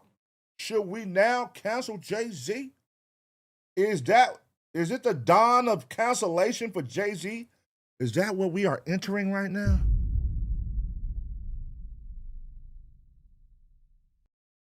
Ooh. Nah, you can't cancel Hov. Hov ain't going for that. Hov is probably a cold villain, cuz he's probably one of the coldest villains in hip-hop. It's like y'all watch The Boys, Homelander. You know, when the cameras is on, he's one of the superheroes who helps everybody, but behind the closed doors, he's a villain. What if Hov is one of the coldest villains in hip-hop history? When them cameras is off, man, fuck everybody. When them cameras is on, hey, my people, man, you know, I want to make sure my people good. That's crazy, cuz. What if Hov is a dark motherfucker? What if he like, fuck these weird ass niggas? Man, I see these niggas. Oh, he don't know how to get the money up out the situation. I see what he doing. Oh, okay. It's causing an uproar. I'm finna go align with that. And I'm finna show you how to get some money out this shit. I know how to get these motherfuckers in these boardrooms to talk and move the needle with a price. And I'm gonna get that ticket and I'm gone. I got my money and I was gone. My nigga about to, Uncle Elroy, he up out of there, nigga. I'm gone, nigga. I'm getting my money. Tidal, $350 million. Fuck that streaming service. I'm out of here. Yeah, I sold it. I packaged it up. I made it look nice. And I got my check and I got the fuck on. Hey, but are we not feeling the same way about what fucking, what's the nigga? What's the name ran the same play on the baby scale? Swiss Beats and Timberland with Versus. Remember that? Remember they had started saying everybody who was a part of Versus was going to get paid. Everybody during quarantine who was a part of Versus, and then I guess when they started paying niggas, it wasn't like a lot of money. And some niggas probably didn't get paid. It was something I remember. I can't really put my finger on it, but I remember it was an uproar because they had sold it like Versus is now owned by us, the people. Everybody who had something to do with it during quarantine is now part owner. Y'all remember that? Everybody who participated during quarantine is now part owner. And now, I don't be seeing nobody talk about Versus. I still see Timberland and what about all the niggas who was supposed to be part owners? Where's 112 at? Where's Jagged Edge? They was in it during quarantine. Where's all the people that was in it during quarantine that was supposed to be part owners? Because I remember. We gonna find it. We gonna find when they said that. I remember they said that. Which brings us to right now. Because that exact same blueprint is being activated again, but this time it is playing out on a scale we have never seen before. In a recent, highly publicized interview, Jay-Z explicitly laid out his operational strategy for 2026. After years of relatively quiet, behind-the-scenes maneuvering, he declared that this year is entirely about playing on the offensive. This is the first thing I'm doing. Yeah, actually, it was just like, all right, man. We played enough defense. 2026 is all offense. And over the last several months, the public has been subjected to a massive, precision-guided media resurgence designed to completely dominate the timeline and artificially inflate his relevance. Suddenly, the most reclusive billionaire in hip-hop is everywhere you look. The offensive officially kicked off under the stadium lights at the Roots Picnic in Philadelphia. emerging with a completely new aesthetic, having chopped off the signature dreads he had worn for 8 years in favor of a fresh afro. And came out looking like Colin Kaepernick. He came out looking like Colin Kaepernick, y'all. Come on, man. Who was doing this, y'all? Who had the afro and was doing this? Colin Kaepernick. Damn. So he done said that my rollout when I come back out right now, I'm finna, man, what? I'm finna make sure I sit with these media motherfuckers who I control. You can only ask what I want you to ask. Because I saw he about to come out with a series too. Y'all saw that? It's like an 8-part series. Jay-Z, I forgot which platform. But I saw it's like an 8-part series he's about to drop too. He's about to do the New York, the Yankee Stadium. I think he's doing 3 nights at Yankee Stadium, something like that. He did the Root shit, kicked everything off. He's definitely on his rollout shit. So I feel like an album is potentially coming. Maybe an album. He's definitely on his rollout. This is a rollout we are witnessing for sure. I could see an album announcement coming or something dropping, a surprise album, surprise something. But he's definitely got it buttered up to where, hey, nigga, I look like the good guy. Hove Lander, shout out Dante Tyler. Hove Lander, he looks like Hove Lander right now. I can't do no wrong in the people's eyes. I don't want to go sit with nobody that's going to ask me the hard questions. No. You finna sit with me and nigga, I'm going to control what you say. You going to ask me what I want you to ask me. Nah, man. But I get it, Hove. Protect yourself, man. Protect your neck. Ain't that what they were saying back in the day? Protect your neck. Protect your neck, Hove. You ain't wrong for that, brother. Do your thing. It's your world, nigga. Fuck it. Fuck these niggas. Because that's how you really feel. Fuck these niggas.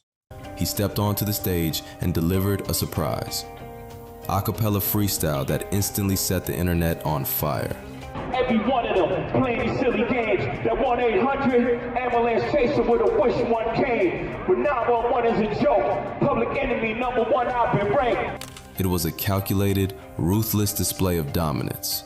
He fired direct, surgical kill shots at Drake. He mocked his former Rockefeller partner Dame Dash, brutally about his teeth falling out. He delivered a devastating blow to Nicki Minaj, weaponizing her husband's criminal record.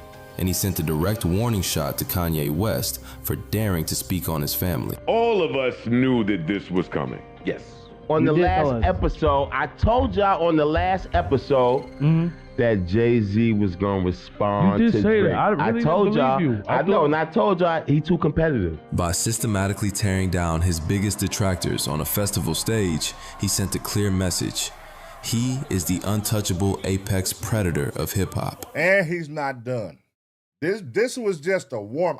Listen, this type of mother, he's an old school nigga, man. Them old school niggas, they play different. We play different. We older, competitive old niggas, we old school, cuz we gonna hit for the jugular. We trying to motherfucking slice your goddamn throat, nigga. If you beef with me, bitch, I'm trying to end you.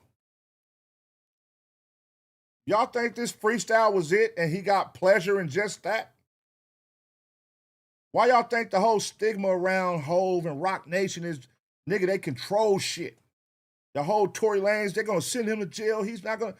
Why? Because Megan Thee Stallion signed to Rock Nation. They control shit. They got too much power. And you saying you want to beef with me, bitch? You want to play with me? All right, for sure. That's how I'm going to walk you down, though. I'm not going to come out and make it obvious what I'm doing. I'm going to slowly pull out that goddamn breathing machine cord on your ass. I'm finna cut your career. Cause where the fuck is Nicki Minaj?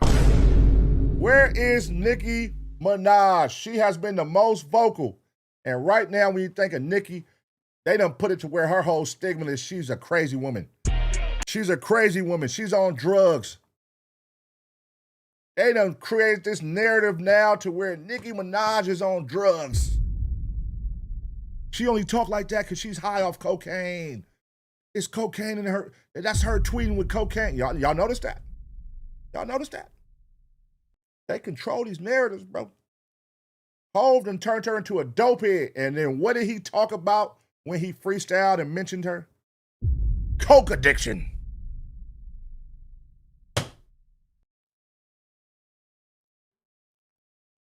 Hov ain't done though. He ain't gonna stop there. He ain't gonna stop there. Oh, it's gonna be some more work. He played to what? He gonna end her, man. He gonna end Nicki Minaj for sure. He wanted the industry to fear him again, but sheer fear is polarizing. Fear breeds resentment, and if you want to successfully execute a mass media campaign, you have to balance that fear with profound empathy. Just weeks after the aggressive lyrical display in Philadelphia, the offensive abruptly shifted tones. A highly produced, deeply intimate documentary short titled The Blueprint was suddenly released by Beyoncé's hair care brand, Secret.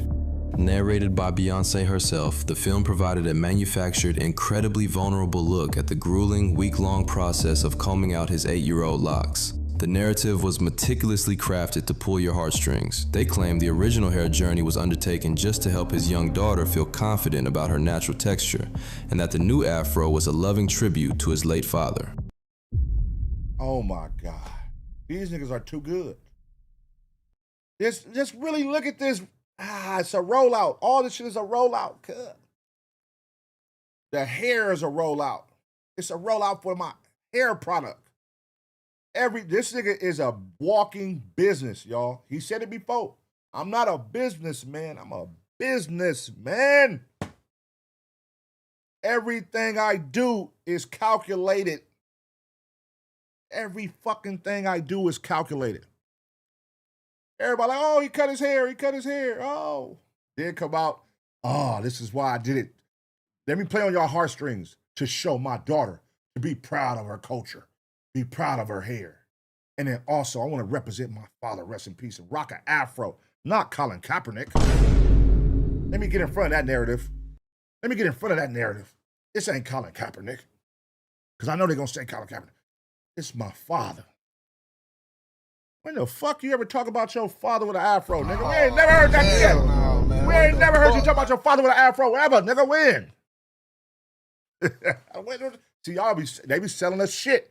And they be putting icing on top to make it sweet for us, man. You just shoveling us shit. Because you Jay-Z and you can do it, nigga. Now, what's the real play? What is the bigger play? Because that's not the bigger play. The hair product, that's a light play.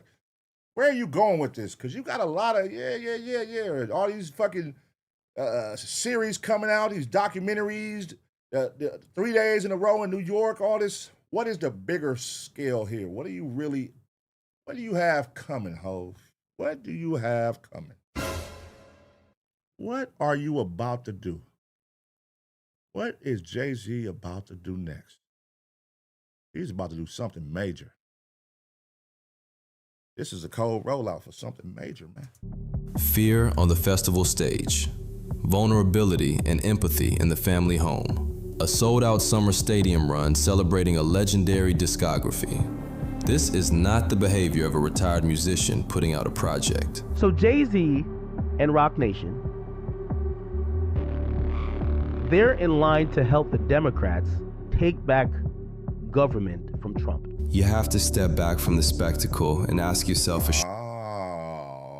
bigger play, bigger play. Okay, Akademiks, what you know, Akademiks? Cut us in or cut us out. Oh, this is definitely a setup for a big play. Now, is a political play? Okay. Is Jay-Z finna step in politics? Is Jay-Z finna run for mayor of New York? President of the United States? Y'all remember Kanye ran for president? And niggas really went out there like some dumbasses and voted for Kanye. Man, hell no, man. What the fuck, man? Niggas really voted for Kanye West, man. Y'all know that nigga is a walking time bomb. And niggas really went out there and voted for that nigga, bro. Y'all niggas is hilarious, man. Strictly logical question. Why? Why is a reclusive billionaire suddenly engaging in this exhausting, highly orchestrated visibility farming? If the ultimate goal is just to sell a commemorative vinyl at Target or to move some units of a new shampoo line, the return on investment for a man of his immense insulated wealth makes absolutely no sense. He does not need the retail money. He does not need the fame. He already won capitalism.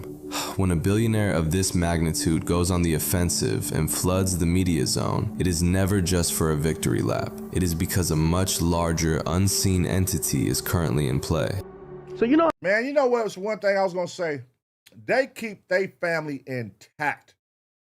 You don't never hear nothing crazy happening with like sports figures, you hear about the dad being a drunk. They report anything. Oh, the dad got a DUI. Like, why the fuck do we care that the NFL running back dad got a DUI? We don't give a flying fuck. But it's like they don't report nothing that happens with Jay-Z family, associates of his family. We don't never hear nothing. The Knowles family. Now, the dad, he's a wild card. Beyonce daddy is a wild card. He be popping it. I just saw a podcast. He was out here popping it, doing his thing. I've been a billionaire. I've been a millionaire since the 80s. Woo, he was popping it. I was like, ooh, go crazy, Pops. But Jay-Z, where the fuck is Jay-Z cousins and brothers and all these motherfuckers? Where is it at? Where is them, man? What, your cousin? Jay-Z is your cousin? Where you at, nigga? You ain't doing no podcast. You ain't doing no podcast, nigga. If my cousin is Jay-Z, I am riding that motherfucking clout. That clout, nigga, what? I'm Jay-Z cousin, and this is my new podcast. That's my intro. I'm Jay-Z cousin, this is my new podcast. What? If I'm really Jay-Z cousin, you better, what? Jay-Z makes sure his family stay in line, though. Don't put them in the press. Don't talk about these niggas. Nothing. How Trump won the election, and as soon as he won, because Elon supported him a lot, he puts Elon in this position and gives him some fake position and was like, this is Doge. So the Democrats this year are looking for the people to be their Elon. Not necessarily in donating money, but in influence. I'm telling you this because I know it. So, if he isn't doing all this exhausting visibility farming to sell records or hair care products, what exactly is the end game? To find the answer, you have to dive deep into the digital underbelly of hip-hop media, where a highly controversial, speculative conspiracy theory is currently tearing the internet apart. Recently, prominent digital commentator DJ Akademiks has been loudly sounding the alarm, publicly risking his entire platform to expose what he describes as the darkest, dirtiest side of the music industry. He claims that Roc Nation is not just a record label, they operate like a mafia. He alleges that the company utilizes secretive touring deals, monopolistic control, and relentless bullying tactics to strong-arm independent artists and crush any form of industry dissent. Roc Nation is going to be, or they're trying to be, what they have been for the NFL and what they have been for when the Barclays was coming to Brooklyn. We could sell salt to a fucking snail. Yeah, I think he says that in the rap. He says that in the rhyme, I'm sure. But, you know what I mean? That's how you supposed to feel. I could sell water to a whale, salt to a snail. I could sell what? I'm supposed to feel like that. That's a hustler. I'm a hustler. I'm a hustler, homie. That's a hustler. He ain't wrong for feeling like that, nigga. So what? But the way he doing it is, some don't agree. But at the end of the day, does it matter to Jay-Z? The people who don't agree, do they matter in his eyes? That's what it all boils down to. The people that are complaining about the moves I'm making, do they matter to me? No. He don't give a fuck what you niggas is mad about. Because I'm Jay-Z. Black people listen to me when I speak. And right now, the internet is connecting this propaganda machine to a much larger, infinitely more dangerous political endgame. The rumor circulating through the back channels is that Jay-Z's sudden, inescapable resurgence is not organic at all. Look at that power couple right there. My woman is upheld as the biggest. Nigga, we make sure nothing stains or damages her image, her name. She's the biggest. You know what I'm saying? Beyonce is flawless in the media and the press. Flawless. Hell, do she even get a fucking parking ticket? What do we know about Beyonce? Like, she's just a perfect human being when it comes to this media shit. They have no smut, nothing on her. She does no violations. Nothing is wrong. At the end of the day, she's human, so there's got to be something going wrong. Shit. But we'll never know. Democrats need this. By the way, Kamala lost to Trump. They had low voter turnout from black people. It's a key demographic of the Democrats. So they're coming back around and they're trying to fix all their wrongs. Well, one of the wrongs is Kamala didn't want to do like Rogan. So they're focusing on smaller platforms and podcasts and stuff like that. But Jay-Z is going to be the guy. Rock Nation is going to be the guy, or be the people. Desiree Perez is going to be the woman. But why would right-wing operatives want to influence the black vote? And why would they use Jay-Z to do it? The theory suggests a twisted, deeply cynical reality about how extreme wealth protects itself. In an era where populist uprisings threaten the billionaire class on both extreme ends of the political spectrum, right-wing corporate money actually relies on establishment Democrats to maintain the status quo. To prevent systemic financial disruption, massive wealth taxes, or the breaking up of corporate monopolies, the oligarchy needs the massive, influential black voting bloc to remain perfectly compliant. They need the culture to vote for safe, establishment candidates. The goal is to shepherd the vote toward the center, guaranteeing political gridlock and the absolute preservation of extreme wealth. The reputation and the supposed integrity of Jay-Z has never been questioned. He was always, you've seen it in the Epstein files. That's to tell you how the top of the top thought about black people but thought about Jay. Just give him the position, give him the Super Bowl, they'll stop kneeling. Just give him Super Bowl, they'll stop kneeling. And we'll get him to say, we're done with that kneeling shit. We're done with that kneeling shit. We'll get him to say that. On camera? Yes, on camera. He'll do it, trust me. You don't remember on a smaller scale when auto-tune was the hot new trend in music and he came out with Death for Auto-Tune? And he killed that off. He's powerful.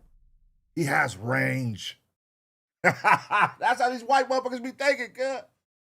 So you're telling me, hold on, wait a minute, rewind, buddy. So you're telling me if we get this guy right here to say stop kneeling and we're over kneeling and we give him a halftime show in exchange, they'll stop kneeling? You're goddamn right, Bob. You're goddamn absolutely right about that. And that's what niggas did, too. Niggas stopped kneeling, bro. Get your ass up. And we finna give y'all ass Usher Raymond, and we finna give you Lil Jon, and Jermaine Dupri in the little girl socks, and we finna give you goddamn Chris Brown. Well, they ain't gave us Chris Brown yet. We want Chris Brown. Give us Chris Brown, we will get completely in line. You want to win the black women over?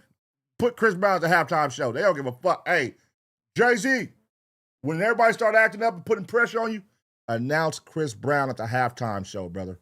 I'm telling you, it's gonna work. They're gonna forget about everything. These women are going to forget. They don't give a flying fuck. give him the thing to control the blacks. If this unverified theory holds even a fraction of weight, Rock Nation is no longer just an entertainment company. It is operating as a shadow super PAC. And the alleged media hit squad isn't just protecting record sales or artist reputations. Their job is to systematically destroy the credibility, platforms, and livelihoods of any prominent, independent commentators in the black space who hold opposing political views. By monopolizing the cultural narrative and actively crushing alternative viewpoints, they ensure that the timeline is completely controlled. Once the dissenting voices are silenced, the apex predator will inevitably step up to endorse the establishment ticket, and the community, manipulated by fear and empathy, will follow without question or hesitation.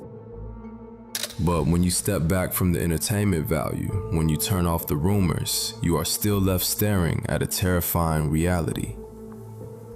It doesn't actually matter if the political dark money rumors are true or not, even though I do believe it is true. The underlying architecture of the betrayal remains exactly the same, because the historical blueprint is already proven. The capitalization of Colin Kaepernick's exile was real. Where the hell is Colin Kaepernick at now, man? I don't be seeing nobody post that nigga. I don't see nobody talk about that nigga. Where the hell is Colin Kaepernick at? Why he ain't got a podcast? Colin Kaepernick, where is you? Go get you a podcast. We need to hear the real behind-the-scenes stories. What happened, man? Who stopped your movement? Who put a block on your movement, man? We need to know. This is the time. This is where you got to get Colin Kaepernick to come sit down with your ass. Niggas gonna watch. We gonna watch it. Colin Kaepernick, Akademiks. I will watch that. Okay, let's see what they're talking about. Abandonment of Target's diversity commitments was real. The strategic, calculated weaponization of black cultural outrage for corporate profit is an undeniable fact. The deeply uncomfortable question we are forced to ask ourselves is this: what happens when the exact same corporate playbook used to restore public trust for a football league is weaponized on a federal level? What happens to a community when its culture is entirely monopolized and internal dissent is systematically silenced by the very icons we elevated to protect us? If these patterns continue to hold true, Sean Carter is no longer a representative of black culture. He is a political operative operating under the guise of a hip-hop legend.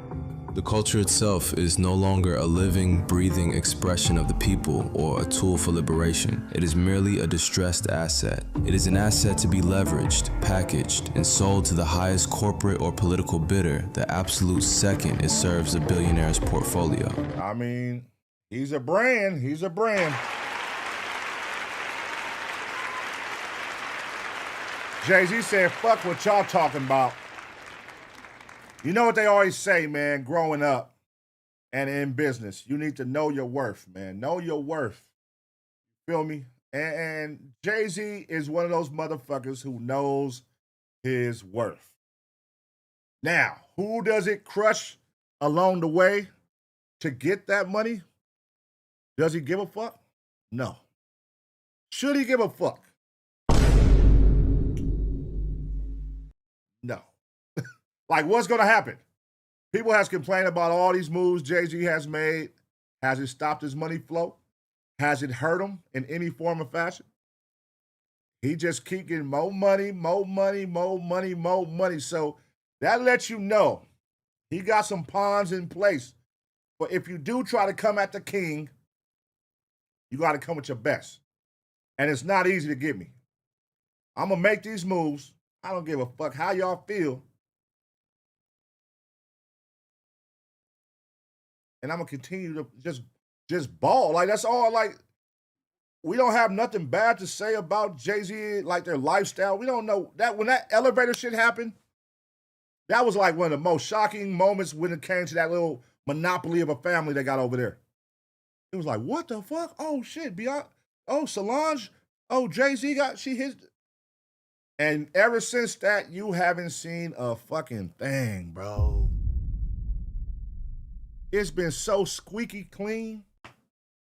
It's been so squeaky clean, bro. Jay-Z know what the fuck he doing. He a brand, bro. He like, shit, nigga, I'm not a man no more. I'm a brand, bitch.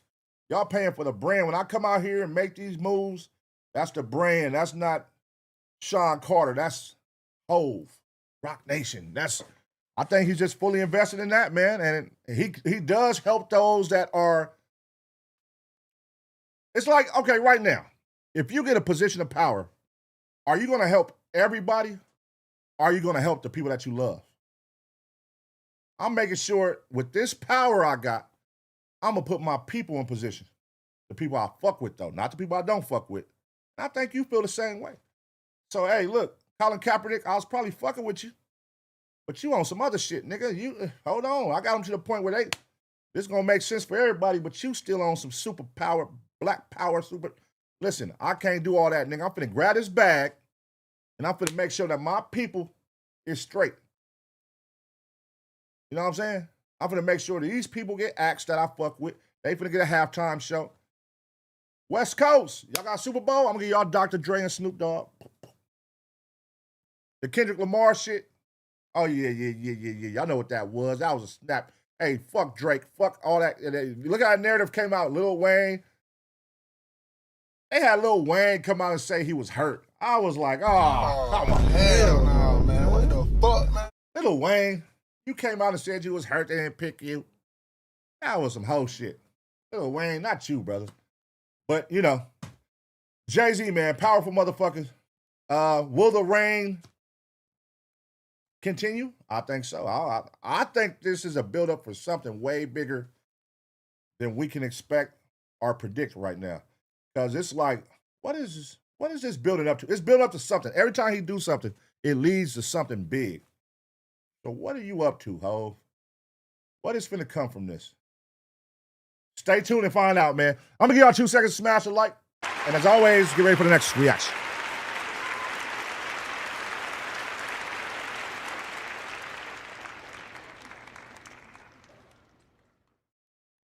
Damn, man. Hey, do y'all think we ever gonna witness the downfall of Jay-Z and our Beyonce? Like how they brought down, you know, they don't like our black leaders or the people that we hold to a, you know what I mean, a high pedestal in the black community. They don't like them to make it all the way out without some smoke on their name before they go. It's like, do y'all think something is gonna come and pull down Jay-Z? Like the Diddy shit. I mean, Diddy was just, he was being a wild. It was only a matter of time with Diddy. He was out here wilding the fuck out. You know what I'm saying? You out here like, nigga, you out here acting like you 18, 19, my nigga. You out here doing drugs and Tusi and partying with all the bitches and having wild threesomes, foursomes and all. Like, bruh, calm the fuck down. You get on camera, you disrespecting the people that cut a big ass check for you.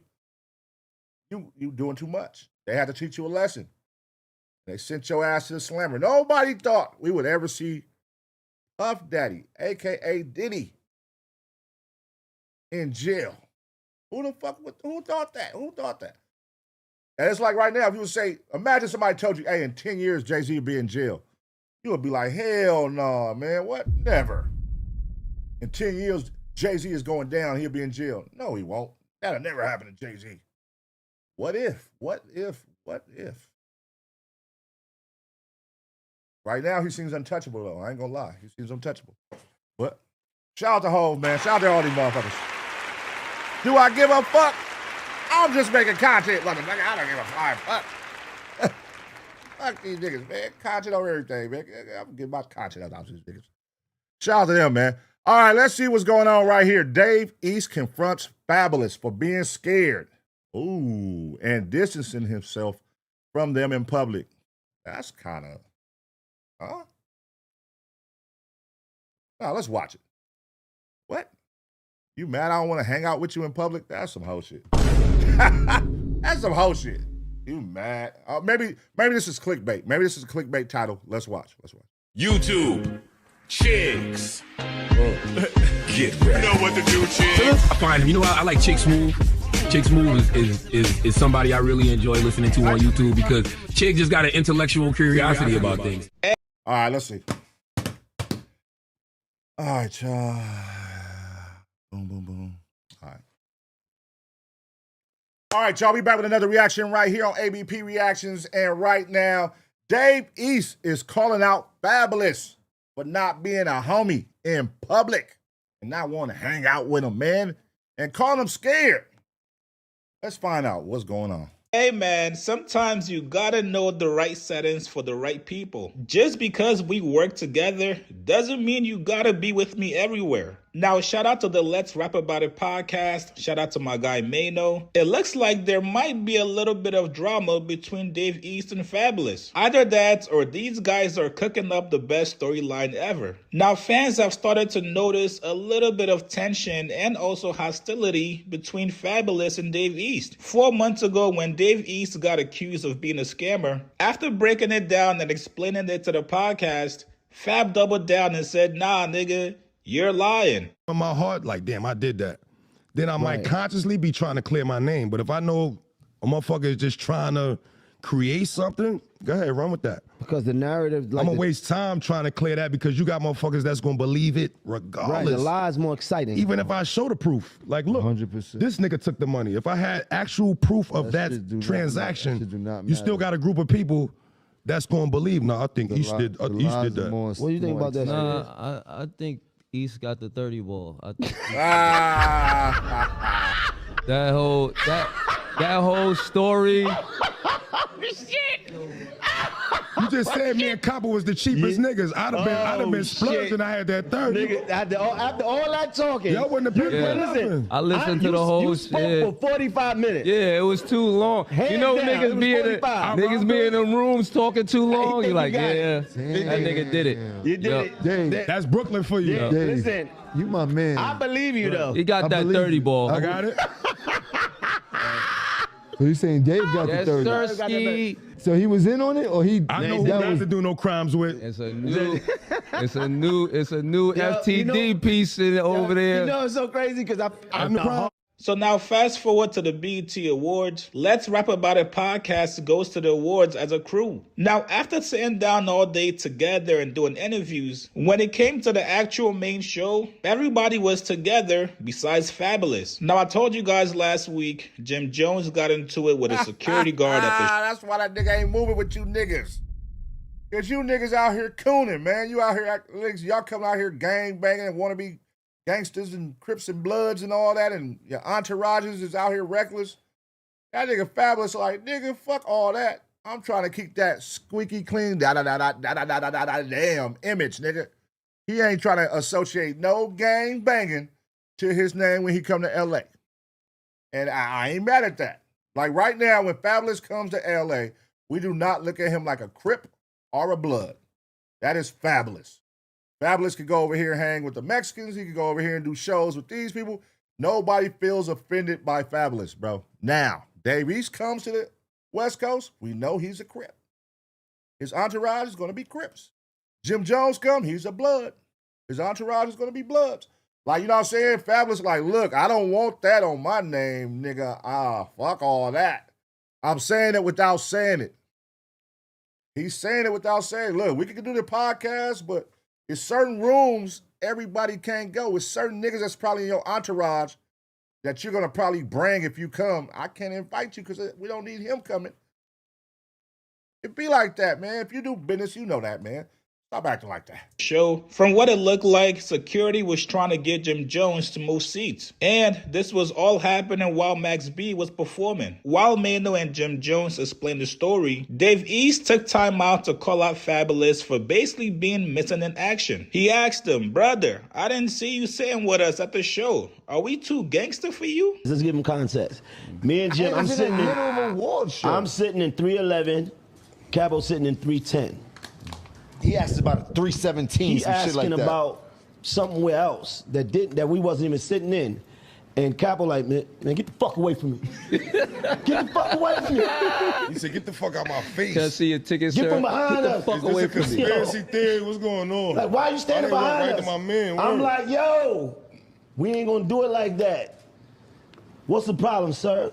Yeah, the seat. Listen, I don't look. I don't know nothing about them seats, but you know, we ain't even. This is where we sitting at. But it was too late though, because somebody that was filming right behind us. Oh, I didn't know that was during Max B's set. That's funny. So Jim Jones was crashing out during Max B's set. I didn't know that. But I mean, obviously the beef, people not pushing that beef narrative right now. So if it was that narrative being pushed, they definitely would have highlighted that. This is my first time hearing that it was during Max B's set. That was the people right behind us that filmed that.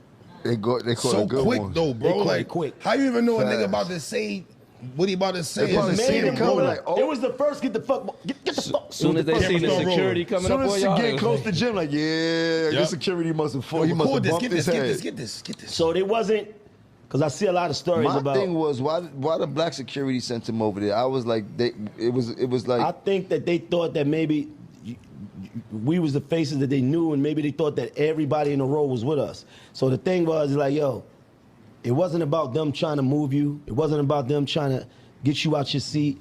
He actually came and said something to you about something that didn't even have nothing to do with you. You talking about a seat 5 seats down. Why are you asking me? So your response was valid. Get the fuck away from me, Get the nigga. fuck away from me. Why are you Fuck over here for? I get it. You could have asked anybody else on this road. May said I should have did it like this. Yeah, should have pulled him to the side. I think Jim Jones be spazzing out, man. You get back to that. Yeah. Do it like a gentleman. Fuck away from me, nigga. Fabolous is not fucking with you niggas. I'm still surprised that Fabolous is even doing a podcast with these four. I think I get it, but I would have expected if Fabolous was like Jadakiss and Fat Joe. When I saw that, I'm like, oh, that makes sense.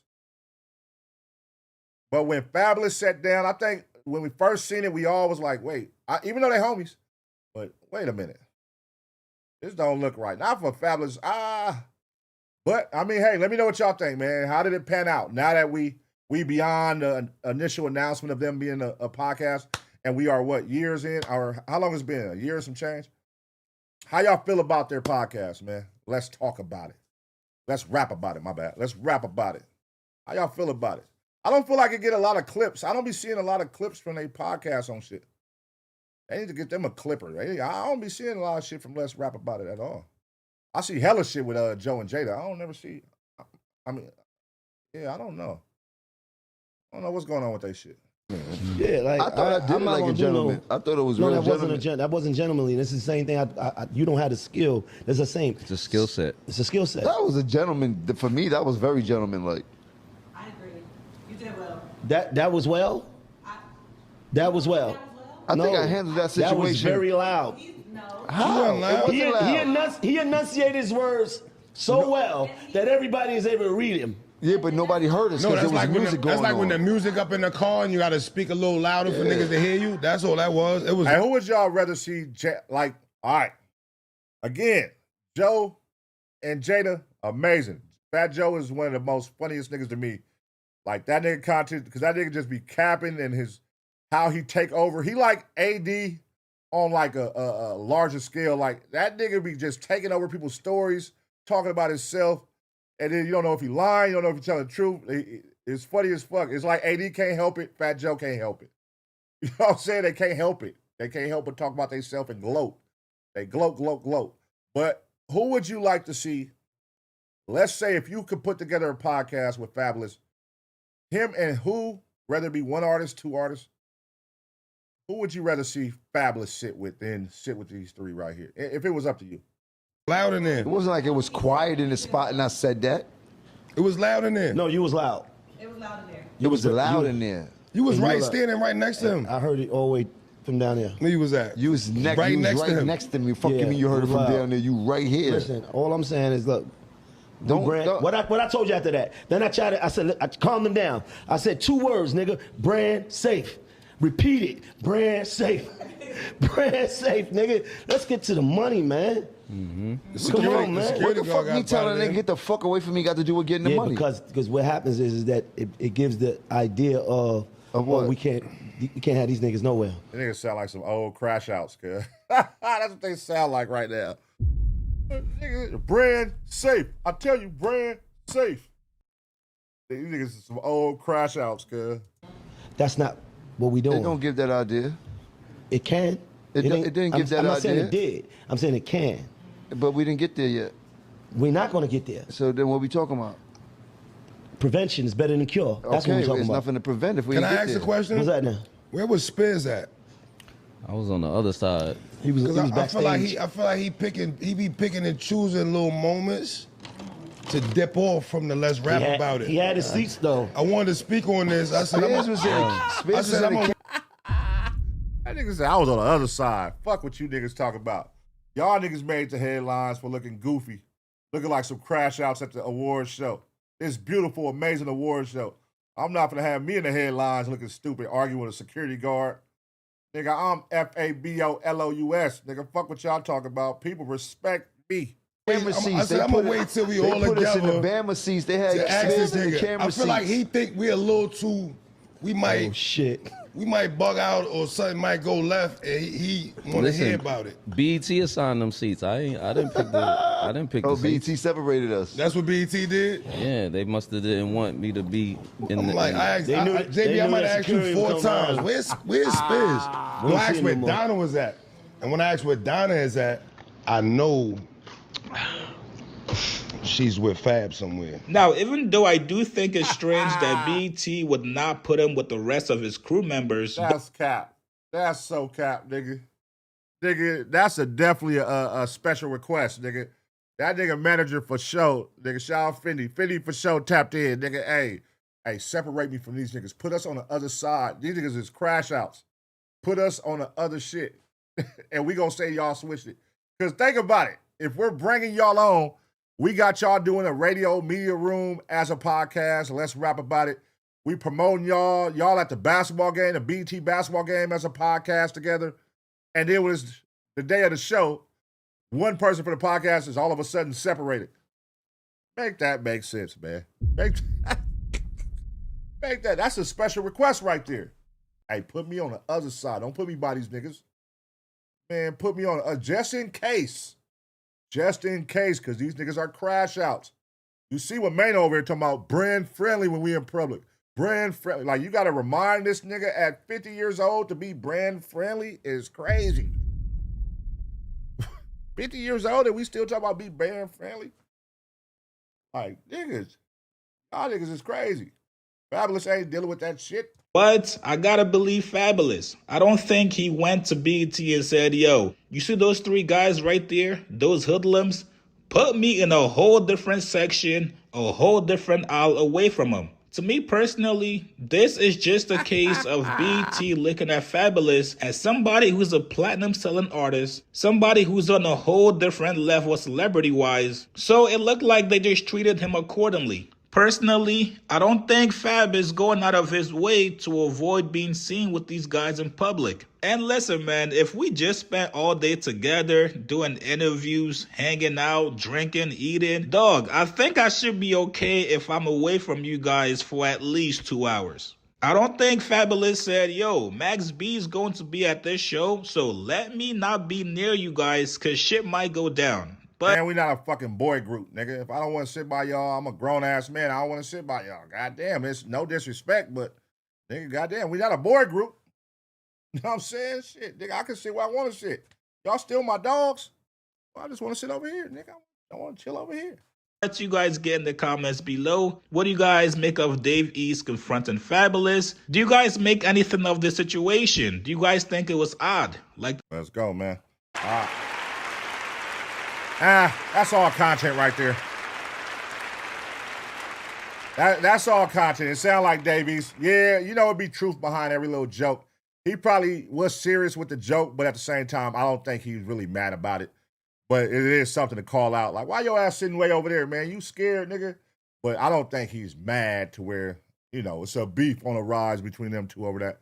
I would hope not. Not over something like that. You know, with us being grown men, like beefing because you don't want to sit next to me.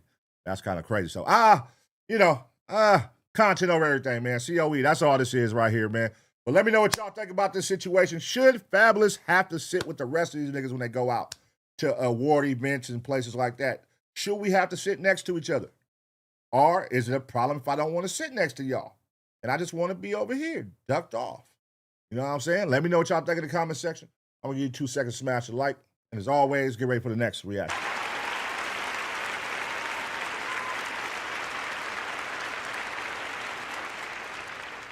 I'm your favorite rapper's favorite rapper. Your favorite trapper's favorite trapper. All right, man. All right, cool. I'm going to get up off this motherfucking man. I just jumped on here to freestyle and look at some of these motherfucking reactions. Let me see. Hold on. Let me see. Just look at a couple of these reactions. Let's look at this one before we go, though. Let's see what's going on right here. Before we get up out of here, let's watch a little Law and Crime one real quick. This man is about to... Let's see. Let's watch a little Law and Crime real quick. Man, one time. All right, y'all, we back with another reaction right here on ABP Reactions, and right now we finna see what happens when a tough guy tries to go head-to-head with a taser. Let's see.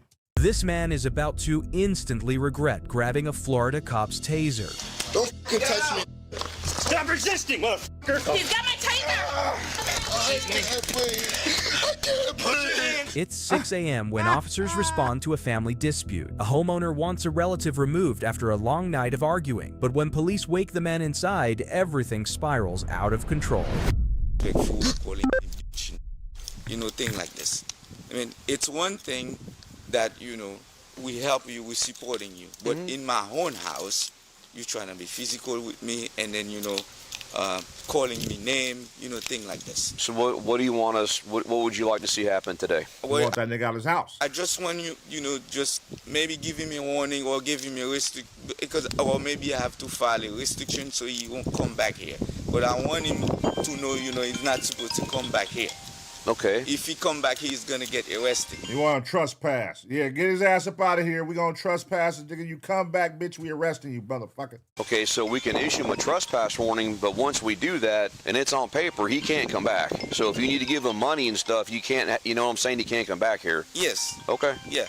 I mean, is that what you want? Yeah, a trespass. Okay, let's go talk to him. All right.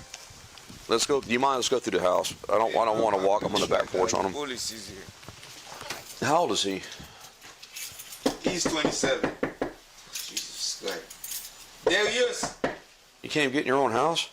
Man, they lock me. They lock it on the inside, and I don't have that key. You might want to get that key, nigga, if this is your house. How the fuck you locked out your own house? Well, if he's on the back porch, that's where you're going, isn't it? Yeah.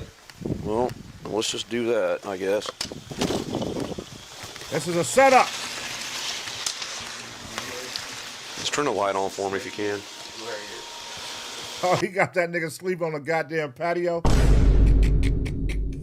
That nigga sleeping on the patio, cuz. Hey, man, your ass go to jail. I can see that. Flip the light on.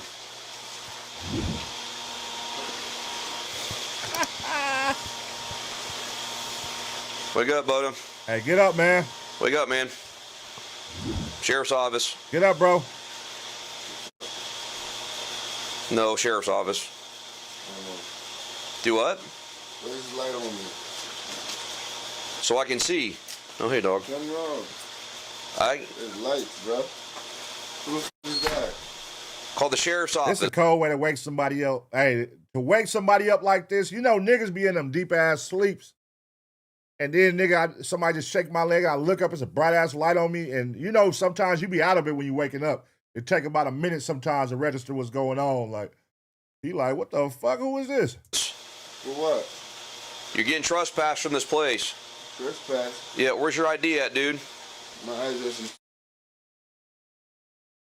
Apparently it's not anymore. Oh, my ID. It's in my car. Okay, well, what do you have in here besides this? Nothing. All right, well, let's go. Grab it up. Let's go. I don't know. That's your problem, not mine, Bubba. I'm going nowhere, man. Yeah, you are. Shut the fuck up. And I'm going where? Don't fucking touch me. Ooh. Don't fucking touch me. Yeah, this is about to be your fault now. Don't fucking touch me. Oh, yeah, it's up. Let's go. Taser time. It's zappy zap time, y'all. Let's get it. Don't fucking touch me. Come on. Ooh. You punked that nigga. You just attacked me, sir? Don't fucking touch me. You just attacked me? What am I doing? Now you choking me. I'm stepping up. Now you choking me. What did you just punched me in the face? I hope you got a body cam for that. Why you touching? Why are you grabbing my neck? Don't touch my neck. Don't touch my hand. Oh, wow. Wow. Turn over. Turn over. For what? Turn over. For what? Because you're being under arrest. I'm not being arrested for what? I was just sleeping. No, it's called assault. It's what it's called. What? You just punched me in the face. Why are you choking that nigga? Hold on, officer. Hold on, officer. You can't use no choke technique. Why you keep choking? Move your hand. Get that taser, man. Goddamn. That you assaulted me. Okay. You assaulted me. I didn't even do anything. What did I do? Stop resisting, motherfucker! I ain't resisting anything. Taser! Taser! Taser for what? I've been Tase him, goddammit. He said tase him, goddammit. For what? Oh my God. Oh my God. Zappity zap. I got one cup. Watch your hand. Cup for what? What's got my going taser. on? Give me your fucking arm. This guy just punched me in the face. You're goddamn right I did. Shut up. Oh, what? God, nigga. Hey, this cop right here is an asshole, cuz. God damn. Hey, this cop, listen. God damn. Hey, you overly aggressive. But listen, some of these reaction videos be needing this type of nigga right here. Because, boy, it be some soft-ass cops that ain't about shit. This nigga with the bullshit. For what? Tase him again. Give me the taser. Tase him again. I'm gonna let it go. Let it go. Let it go. Oh, this guy just attacked me in the face. Stop. Stop. Stop. Stop. Stop. Did you still have it? Yes. Stop. Let it go. Stop. Stop. I'm gonna shoot you. Let go right now. I'm gonna shoot you. God damn. Because he's holding a taser, you gonna shoot him? That's crazy. That's a little crazy. You gonna kill him for holding a taser? Is that justified? Because he's holding that taser, y'all can kill him? That's kind of crazy. God damn. Drive stun him. Go. Shoot me for Drive stun him. what? Oh, zappity zap. Okay, I'm not even doing anything. I'm not doing anything. I'm not doing anything. Let's go. Let go. I'm not doing anything. Let it go, Charlie. I'm not doing anything. Let it go. Let it go. Look how this cop is crazy. Put your hand behind your back. Oh! I'm not doing anything. Oh, zappity zap. Oh! Oh, they got him in the chest. Oh, he got him. Oh! Oh, he teared his ass up with that taser. Oh, shit. Oh, he teared his ass up. Oh, he ain't let off that motherfucker. God damn. He been holding that taser down for about 30 seconds, tearing his ass up. Oh, shit. Show us your fucking hands now. Give us your fucking hands. Oh, shit. He still ain't let that motherfucker go. God damn. That nigga is riding that taser. He's riding the taser. God damn. Hey, that's probably the longest an officer has held down the goddamn taser. That motherfucker, he was holding that bitch. He's still holding it. Oh, shit. Where's your taser? I got mine right here. Got it back? Yes, yes. I got one cuff. One of my cuffs. Hand. There's a taser right there. Who's got that? That's his. Damn. I can't breathe. What did I even do? Shut the fuck up. Talking, you're breathing. Lord have mercy. Lord have mercy. God bless. Jesus. God, what did I do? Knife. God. Why did I just get it? It looks like one of ours. Yeah. What did I even It's mine. They tore his ass up. Golly, brother. God. I mean, listen, that taser will definitely shift their energy every time because he was popping it. Y'all see his energy in the beginning. He popped it. Get the fuck up out of here. Don't talk to me. And that taser got his ass. Never fails, man. Never fails. Let's go. What did I do? Hold on. Oh, easy. Take a breath. TJ, calm down. I can't breathe. Calm down. I can't breathe. Anyone have lead control on their way?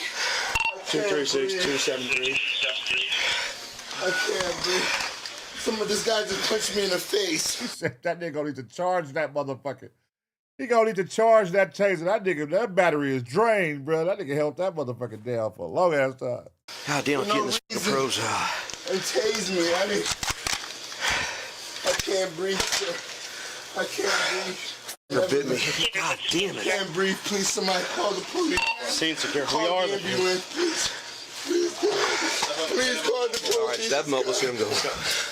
I need somebody. Please call the police. Right there, right? Because I'm not the police. You guys just tase me. Jesus Christ. How many fucking... I'm just trying to damn... Hey, TJ, hold up, bro. Hold up.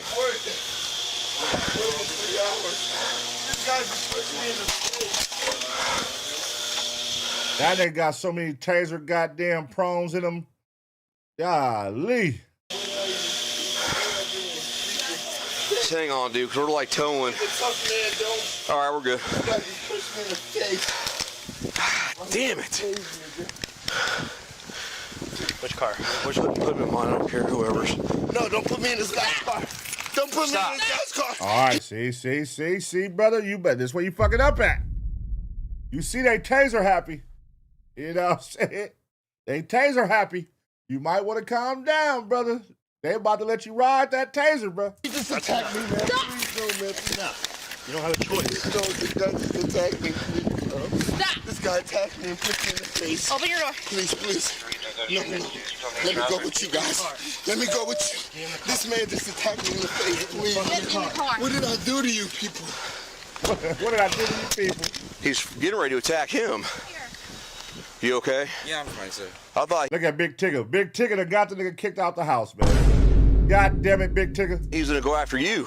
Yeah, I know. Ow! Are you okay? Uh-oh. It bit me. Uh-oh. Let me get some T-Rell. He was charged with domestic violence assault, resisting an officer without violence, and 2 counts of battery on specified personnel. The felony battery and domestic violence charges were dropped, but he was found guilty of resisting an officer without violence and sentenced to 12 months of probation. He was also— Oh, that's cool. He got a slap on the wrist, man. He got a slap on the wrist. 12 months of probation, trespass from the house. You ain't got to serve no time. You good, nigga. I mean, you should have put up a better fight, though. A better fight at least, goddamn. But, man, I mean, you started out with that good energy like, nigga, hey, nigga, don't talk to me, bitch. And that Taser set your ass down, man. Every time, never fails, man. Let me know what y'all think about this situation. Now I'm going to give y'all 2 seconds smash the like. And as always, get ready for the next reaction.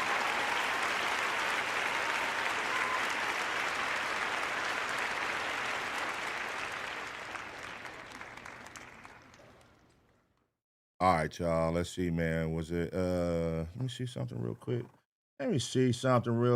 Man. What time is it? 4:30. Bone Thugs and Harmony just got a Walk of Fame, a star on the Walk of Fame. Shout out to Bone Thugs and Harmony, man. Bone Thugs and Harmony. Boom, boom, boom, boom. Let me see. Was there anything else from yesterday that I had saved? Let's see this motherfucking the Mexican Batman. The Mexican Batman, cuz. Let's see. In Jalisco, Mexico, home to some of the world's most powerful cartels, a man has been spreading terror among cell phone and motorcycle. Hold on, man. I was just gonna watch it. I think I'm gonna make this a reaction, though. This nigga taped these niggas to the pole, cuz. What the fuck? How the fuck you let a nigga tape you to the pole, bro? That's the first thing I saw when I seen this on Instagram and they was taped to the pole. I like, bro, it gotta take like 10. Y'all see how many people it would take to hold a nigga down when niggas be getting like, when police be trying to arrest people? Like, it take like 6, 7, 8 people. There's no way one man by himself could hold you down and tape you to a goddamn light pole.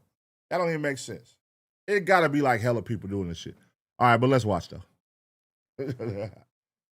Man. All right, y'all. We back with another reaction right here on ABP Reactions, and right now we finna take it to Mexico, man, where there's a vigilante walking around named Mexican Batman, and they say the police is looking for him, man. Let's find out what's going on. Home to some of the world's most powerful cartels, a man has been spreading terror among cell phone and motorcycle thieves. Known as Moto Batman, he has been tracking and pursuing thieves. Oh, hell no, man. What the fuck, man? Wait. This is the nigga right here? What the fuck? There ain't no fucking way, man. What is that, a trash bag on his shirt? A trash bag? By subjecting them to public humiliation for everyone to see and bear witness. Folks, thieves and street vendors are nothing new here in Brazil, and they're not new in Mexico. Either. Today we're going to tell the story of the Batman of Jalisco, a man who has become the terror of motorcycle, cell phone thieves in one of the most dangerous states in the country. They say he's been out on the streets. Some people are saying he's been going out wearing a cape that looks like it's made of garbage bags, a big jacket, and a balaclava. And he is acting all crazy with those guys like he is the actual Batman, for real. Real. Fernando put up a picture of the guys. Some are calling him victims, others aren't. We'll get into that discussion later. But look, folks, notice the guy. Wait. Did he write on their face with a marker? With a Sharpie? That's definitely, look, it got Sharpie shit all on. Hold on, let me move this shit so y'all can see. Let me move this shit so y'all can see. He got Sharpie shit all on his face. He got like an arrow pointing at his mouth. He got like cat whiskers. This nigga taped you to the pole and then drew on your face is crazy, bro. What the fuck? Is tied up with tape in front. With those CONFRONTS goods. Oh, he beat this nigga up. He got blood leaking. Oh, so he out here beating people up too. Look at all this goddamn tape. How the fuck he taped this much? And has a painted mustache. I don't know if you noticed, okay? Keep this information in mind because we'll discuss it later in this video when we explain the story to you. Fernando, roll the intro. Let me fast forward. Folks, our story begins in the state of Jalisco in the city of Lagos Moreno. It is a municipality with about 150,000 inhabitants, which is considered a medium to large size city in the country of Mexico. Okay? Jalisco, for those who don't know, is the state of the Jalisco New Generation Group, right? The CJG cartel, Yali New Generation, is one of the most dangerous groups in the world. We have a video telling this story in detail, point by point, how their firepower works, how they organize themselves, the barbarities they commit. This group was headed by El Mencho, a man whose entire life story we have already told in full right here. El Mencho ran Jalisco New Generation with an iron fist and also ran the state of Jalisco with an iron fist but in some cities where the cartel was stronger, robbery was practically prohibited and virtually extinct as crusade. When I say that, I mean everyday robbery, you know, the day-to-day robbery, the kind we'll talk about soon, cell phone theft, motorcycle robbery, robbery of workers. Folks, when the cartel caught them, they brutally abused them, sometimes even killing them. Okay? In the style of Brazil's criminal court, but it is much more violent. Tell me, Fernando. And it was born, cousin, to be the most violent and the most powerful, to be able to beat the Los Zetas, which was the most violent in the world. Exactly. A cartel called the Los Zetas cartel emerged, which was the most violent in the world, and they stood out for being very violent, and they stood out. And then the new generation of violent cartels was born from a group called the Matais, which are the guys who killed the most violent. So, to give you an idea, when we discuss barbarism in Mexico, that what is quite elastic in its meaning, don't you think? Because when we talk about barbarity there, you mean real barbarity, okay? So the discussion there, a guy going out with a garbage bag cape to do that to others, that's barbarity. I ain't gonna lie, I can't watch this shit. This shit's throwing me off like a motherfucker. Hell no, man. What the fuck? The whole language shit is like, it's like fucking automated voice on top of his voice, and I don't know, it's throwing me off, man. I can't watch that shit. I can't watch it. I'm sorry, man. Sue me. Sue me. It's over with on that one, buddy. Let's see. Is there another one, man? What else is going on out here in the world? Let's see what else is going on out here in the world, man. Let me see. Next to watch. All right. Let's see. Point and shoot, man. Point and shoot. Let's see what point and shoot. My boy is back, and he is on Poetik Jallah. So he did a scammer part 1 video. So this is a scammer. This is a scammer part 2 video. He doubled down and did a part 2. So what is the new scam that Flakko got going? That last one was funny. If y'all haven't seen it, we did a reaction to it. But Flakko was selling like a book with like 4 pages on how to get rich on YouTube for $100 or something. It was a cold little hustle. It was a cold hustle. I don't know who bought it. Did you buy it? Did you buy that book by chance? But let's see, man. Poetik Flakko. Jallah Scam 2. He called it Jallah Scam 2. That's funny. That's a funny title. Short, simple, to the point. Oh, no. All right, sir. All right, hold on. Let's go. All right. Scam that scam. Part 2. Part 2. Flakko, you got a new scam, man? Hey, this nigga point and shoot don't let nothing go by, bro. He be on they ass. All right, y'all. We back with another reaction right here on ABP Reactions. And right now, the officer. What's his name? Is it the officer? Wait, what? The sheriff. Sorry. The sheriff. I call him the officer. The sheriff. All right, y'all. We back with another reaction right here on ABP Reactions. And right now, the sheriff is back on Poetik Jallah, exposing a whole new scam. Once again, let's find out what it is. Let's go. All right, so for this video, I want to talk to you guys about Poetik Jallah's latest scam Jallah is my that he real came name. up with. Wait until you see the devised plan that he came up with to get rich off his own supporters by scamming them. Wait till you see this. What Now, the we all fuck? remember by now the last scam that Jallah did where he was trying to sell a 4-page book on how to easily make $10K a month on YouTube. I can teach you how to make $10,000 a month, bro. It's easy. I don't even gotta sell you. Look at my channel as proof. I want to teach you how to make your first 10K and then 100K once you get your 10K. I gotta step up. This nigga Flakko. Wait, who was you talking to, Flakko?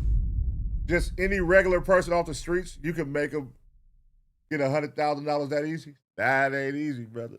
Step book on how to make your first $10,000 a month on YouTube and grow really fast using secrets that I use that I don't hear nobody talk about. I have a step-by-step book on how to make it on YouTube and make your first $10,000 a month fast and in a hurry. I can show you without a doubt how to make $10,000 a month on YouTube, bro. All right, like So easy. I made a video about this scam and it did a lot of damage to Jallah's reputation because of how true it was. And so Jallah actually received more backlash for this get-rich-quick scam that he was selling to his audience than he did for paying that teenage human trafficking victim to sleep with him and have sex with him in his bed. Time I messaged this chick and began conversation with her. May 21st of 2025. I then asked her, how old are you? She says she's 18. She posted her ID today to prove that 18, 19 now. Flakko, you purchased the little destiny, bro. Now, I thought that he would have received a lot of backlash for this, but because she just turned 18, everyone seemed to be cool with it. How old are you? How old are you, Flakko?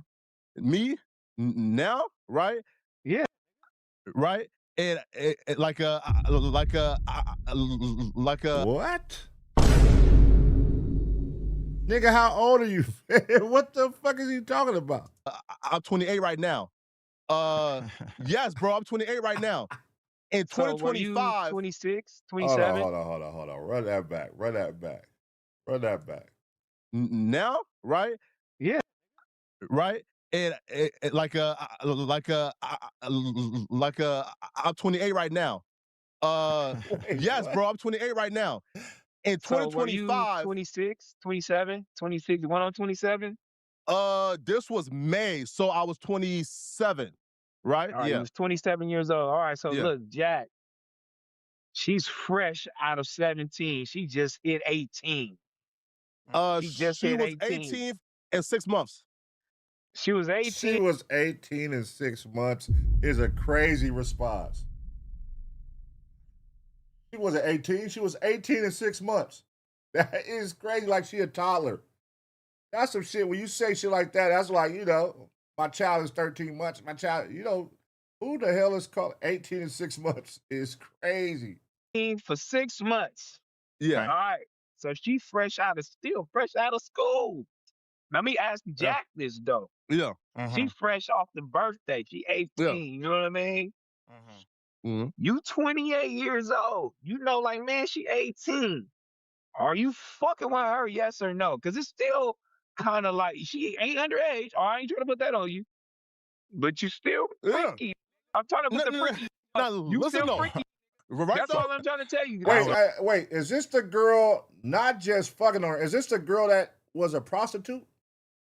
Is this that girl that they said he bought pussy from? An 18-year-old.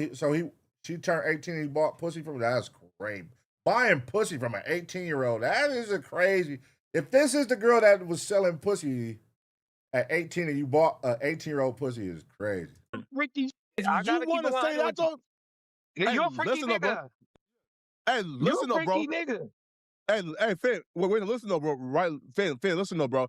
If you want to say Flakko, you feel me? You feel me? Like What's a that? 9 years or 8 year time frame is out of control. All right, cool. But just don't put the pedophile on me, right? When like you know that's not true. Exactly. So we can't put that on you, but we finna go freaky. You know what I'm saying? We finna put the freaky on you. So Jack. Wait. What are you doing? No, we No, will be I'm putting the not. freaky shit on you, dog. So Jallah is like I said, Jallah was receiving way more backlash for this scam because you got to understand, like you have to be a seriously disgusting person to, become wealthy, and then once you become wealthy, then you start scamming the people that made you wealthy by supporting you. Frederick Jallah is my real name. And he targeted his own audience and was telling them that he could guarantee them success within 3 months on YouTube. Success, $10,000 a month. And he couldn't deliver on that. Everyone knows that he doesn't know how to. I mean, why doesn't he make another YouTube channel for himself? He's got 2 YouTube channels. One of them failed, right? Wait, let me see. I never saw this page. More Flakko. I never saw this page. Okay. What? And I made all these points in the video about how he sells a book on how to do something for $100 that he can't do even for himself. Or his sister, who he allowed to use his entire apartment and his thumbnails and everything. She couldn't even do it. She failed too. Popular TikTok couple announces a divorce after a cheating scandal arises. Wait, what? When did this happen? I didn't even know Flakko had a sister. What, he was promoting her on his page? I don't recall ever seeing this. Or is this like, how the hell did Point and Shoot find this? Was Flakko promoting this on his page? How did Point and Shoot even find this? I don't ever recall seeing this on his page.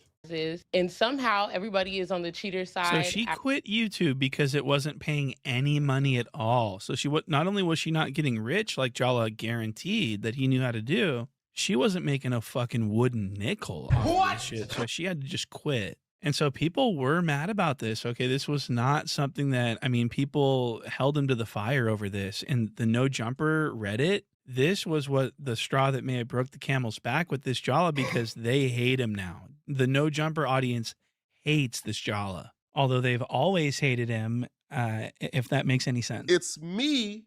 Frederick Jallah is my real name. Me, he claims it's me. Now, this was the major reason why Jallah ended up leaving No Jumper. It's because of the hatred that he receives from No Jumper's audience. Jallah feels that he's becoming so big time on YouTube now that he needs to start protecting his brand. Yeah, nigga. Flakko said, I ain't got to come over here and fight with Lush and all these other niggas no more for $150, $250 an hour.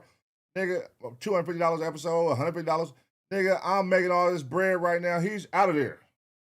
What? And I can stay over here and really make the content I want to make and piss people off and they can't get to me? Because if I piss people off and I'm at No Jumper, they could pull up on me. I ain't going to do that. So really, it feel like you've been holding him back from being what he really wanted to be, which is now this nigga on the internet going ape shit crazy on niggas and exposing murders and shit. But why would he come back? Why would he come back? Why would he have to? His image, so he can't be, every clip that he's in, he can't be getting hated on in the comments.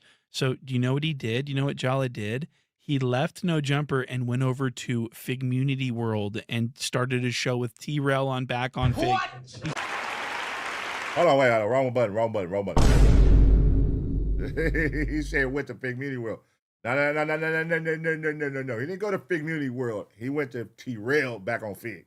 It's Figmunity World, yes, but that's not technically, that's not all of us. That's Back on Fig. That's Back on Fig. Oh, hell no, man. What the fuck? Don't put that on us, Batman. FMW. Don't put that on us, Sheriff. You know what I'm saying? That is Back on Fig. That is Figmunity, but that's Back on Fig. That nigga said, hold on. Damn. Wait, hold on. Wait. How do y'all look at that like that?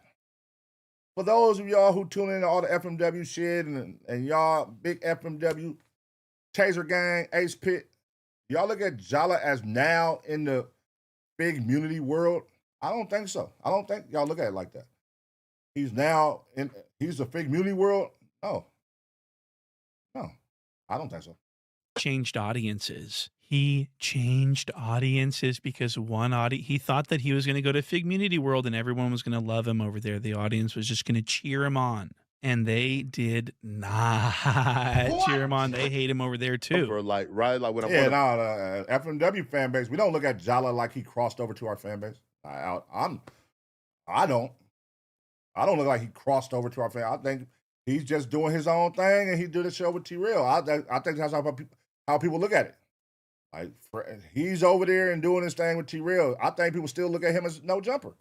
If anything, if they're gonna associate it, they still look at him as no jumper. If they don't look at him as like an independent contractor. But no, hell no. FMW, what the hell? Platform. It's weird. Like, y'all share similar audiences and both hate me. And I don't understand why. I don't understand that either, though. And so, as you can see, Jallah is very stupid. He doesn't even. So he's like, they have very similar audiences, but I don't understand why both would hate me. What? Because they're similar. You just fucking said it. So Jallah doesn't even know what the fuck he's talking about half the time. So you got to understand. So this is what people need to understand: is that we're dealing with Jallah. This is not a normal situation. They're similar audiences and both hate me, and I don't understand why. I don't understand that either, dog. I'll be real though, it's the 15-year-old Mexicans who be fucking with y'all that hate me. And like, I don't know why, because I fuck with my Mexicans. Right? How you know they Mexican? People don't like Jallah because he is a doxing, lying, scamming, stinking, dastardly individual. I mean, he's just a really bad person. That's kind of crazy. For a nigga to be like, man, the only niggas that hate me is the 15-year-old. Our fan base isn't even teenagers. Like, if you look on YouTube, our fan base is 24 to 35. Like, that's where all our fan base is. So teenagers, 15-year-olds, that's what I don't like. I don't never talk to those 15-year-old teenagers on our goddamn chat. Not that I know of, but nigga, I know for sure we got some 20s, we got 30s in here, we got 40s, nigga, we got 80s babies, we got 70s babies, we got 90s babies, nigga. But to say like the only people that hate me is 15-year-olds, that's funny. Nah, Jallah, I think all these motherfuckers hate you. I think the whole FMW fan base hates you, Jallah. But they watch the content. They fuck with it. Oh, that's funny. And I want to point out that after my expose video came out exposing his scam, after the video came out, immediately he stopped promoting the scam. So that's a sign of guilt right there. As soon as my video comes out calling him out, he stops promoting his big book that he was selling, and he never mentioned it again. That's incredible. But what he did do is he promoted other scams. What? I'm not kidding about this. Look at this. Look at him try to convince his own audience about how they can make a living by playing video games. This is really despicable. Look at this. Actually played with his booty. But I know a lot of you guys is thinking about selling your butt to provide for your families during this holiday. And I'm going to show you guys another way out. Listen up closely, man. I'm trying to keep you out of jail this holiday, man. Y'all don't got to do nothing strange for some change. You don't got to go to jail trying to get a bag, man. There's an app called Free Cash, people, all right? And they are sponsoring this video, all right? So help me help you, okay? These folks got an app where they pay you to play video games. Like, you literally play games on your phone and you get paid hundreds of dollars. Now, you're not getting rich off of this. You're not making $10,000 a month off of this, but play games on your phone and you get paid hundreds of dollars. Now, you're not getting rich off of this. Oh, God. This shit is so funny because I'm laughing because I be seeing a gang of these motherfuckers we be doing reaction videos to. They got the same shit, Free Cash. And I'm like, what the hell is that? But I never saw them say this. To play video games and make thousands of dollars or hundreds of dollars playing video games. Like, huh? What? Who falls for shit like that? I'm gonna sit here and play video games on my phone and make thousands of dollars. All right. You're not making $10,000 a month off of this, but you get to make an extra $800 to $1,000 if you're consistent, right? That's possible. Playing video games from your phone, right? Just scan my QR code or click the link in my description. You sign up for the app. You play the games. You know beforehand exactly how much you're gonna make. Everything is transparent. Right? You meet the 4 requirements, you get the cash, and you cash out and spend the bag, man. Don't say that Flakko ain't never done nothing for you. And I can't. What type of games are these, good? Bingo Blitz. What is that, a cat? Is that a pink pussy? Is that a cat? Oh, nigga, you playing with Hello Kitty? Now that's a bingo. Play for free. Man, hell no. Oh, hell no, man. What the fuck, man? You want me to go play with cats and shit? That's crazy. Hey, I never clicked on that shit. I be seeing it when we be doing reactions. Y'all be seeing it. Y'all know I be skipping through advertisements, but I believe I want to say or I don't want to say the wrong shit. Is it Free Cash? It's another one. It's another one. When we do the family videos, he always cut out right after his intro. I don't. Is it Free Cash or is it something else? Stress this enough.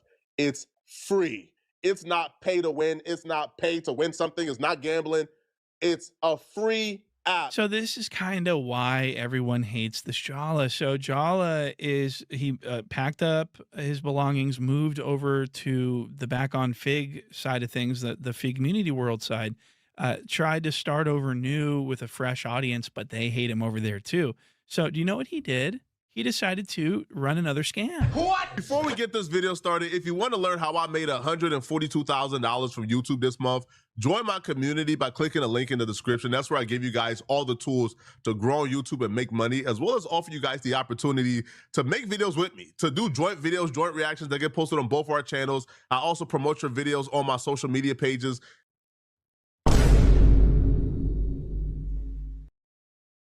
Interesting. Hold on, Flakko. Y'all know me, man. My ADHD get to flowing. I be having questions. I be seeing random shit in the videos. But wait, did he just say you can share, join videos on my page? Let me see something. Shout out to Flakko, man. But let me see something. Let me see something. Let me see if he got collab videos on his page. I don't recall. I never saw that shit with his sister. I never saw. Let me see. Where are the collab videos? Maybe it's a playlist. Maybe you got a playlist.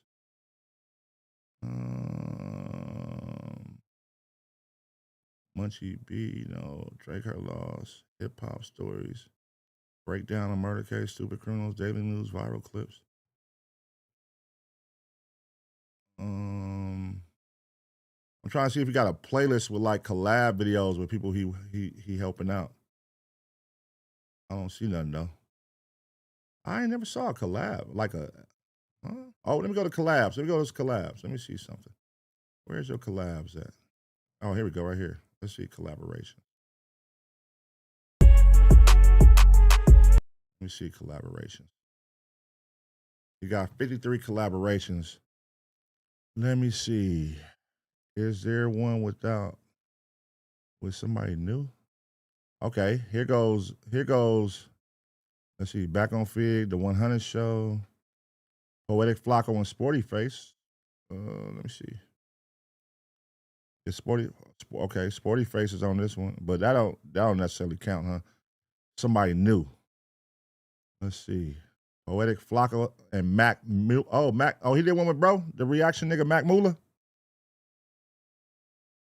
Wait. Oh yeah, there go Mac Moolah.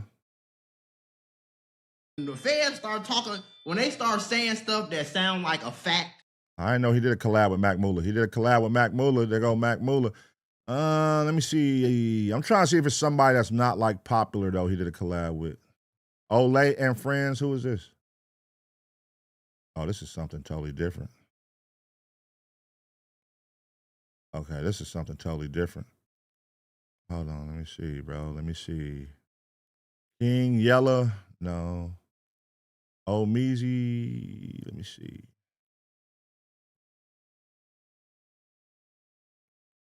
Oh, he did a collab with bro? That's the nigga we be reacting to. And there's a few. Let me see. Flakko's on here with him. I don't see Flakko though. Oh, there you go, right there.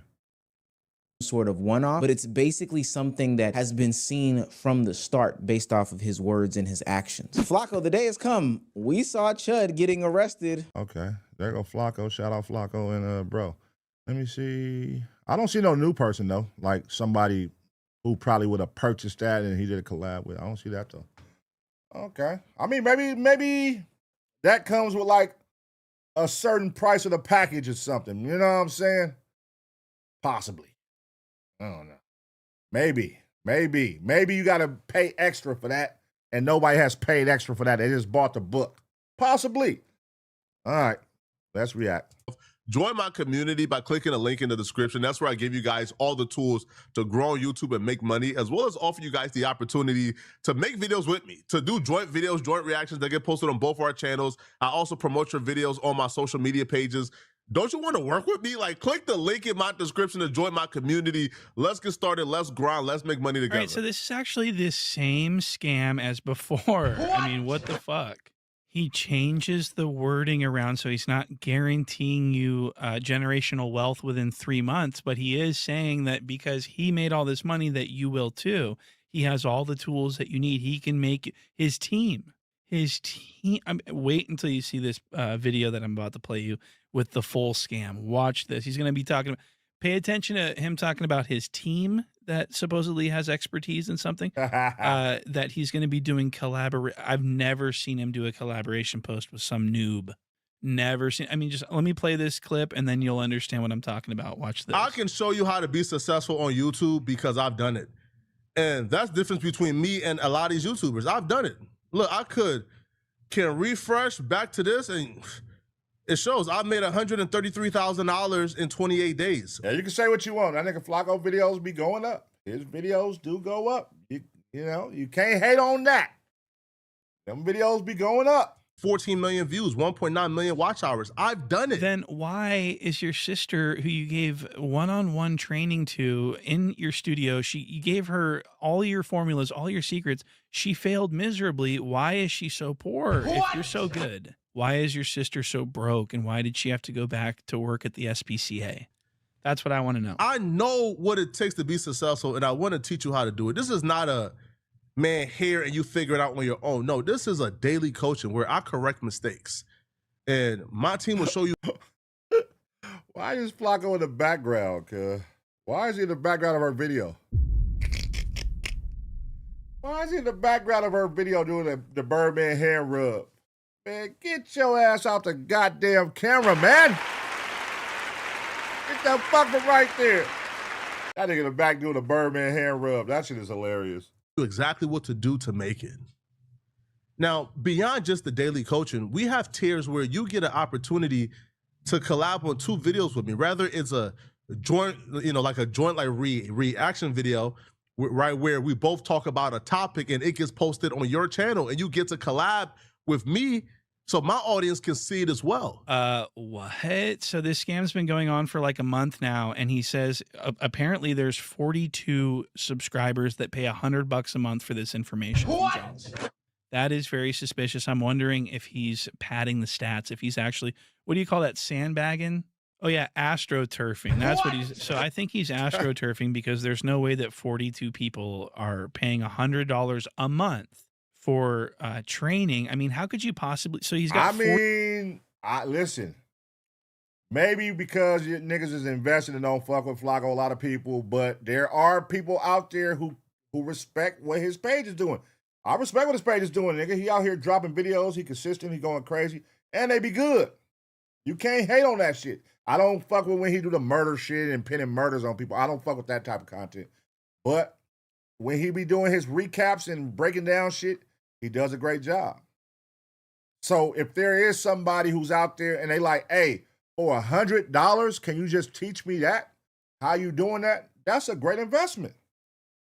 It's not like you paying somebody who videos ain't moving. His video's doing 100,000, 100,000, 100,000, 100,000. Like, it's moving. That's worth $100. Shit, that's $5 $20 bills, nigga. Here you go.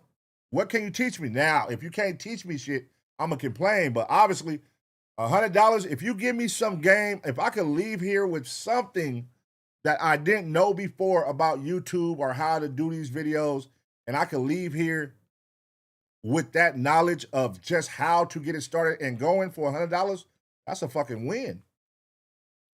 That's a win. If I couldn't research it on YouTube and figure it out, but I can tap in with you, pay $100, and you teach me and I can leave and now start my YouTube journey, that's a win.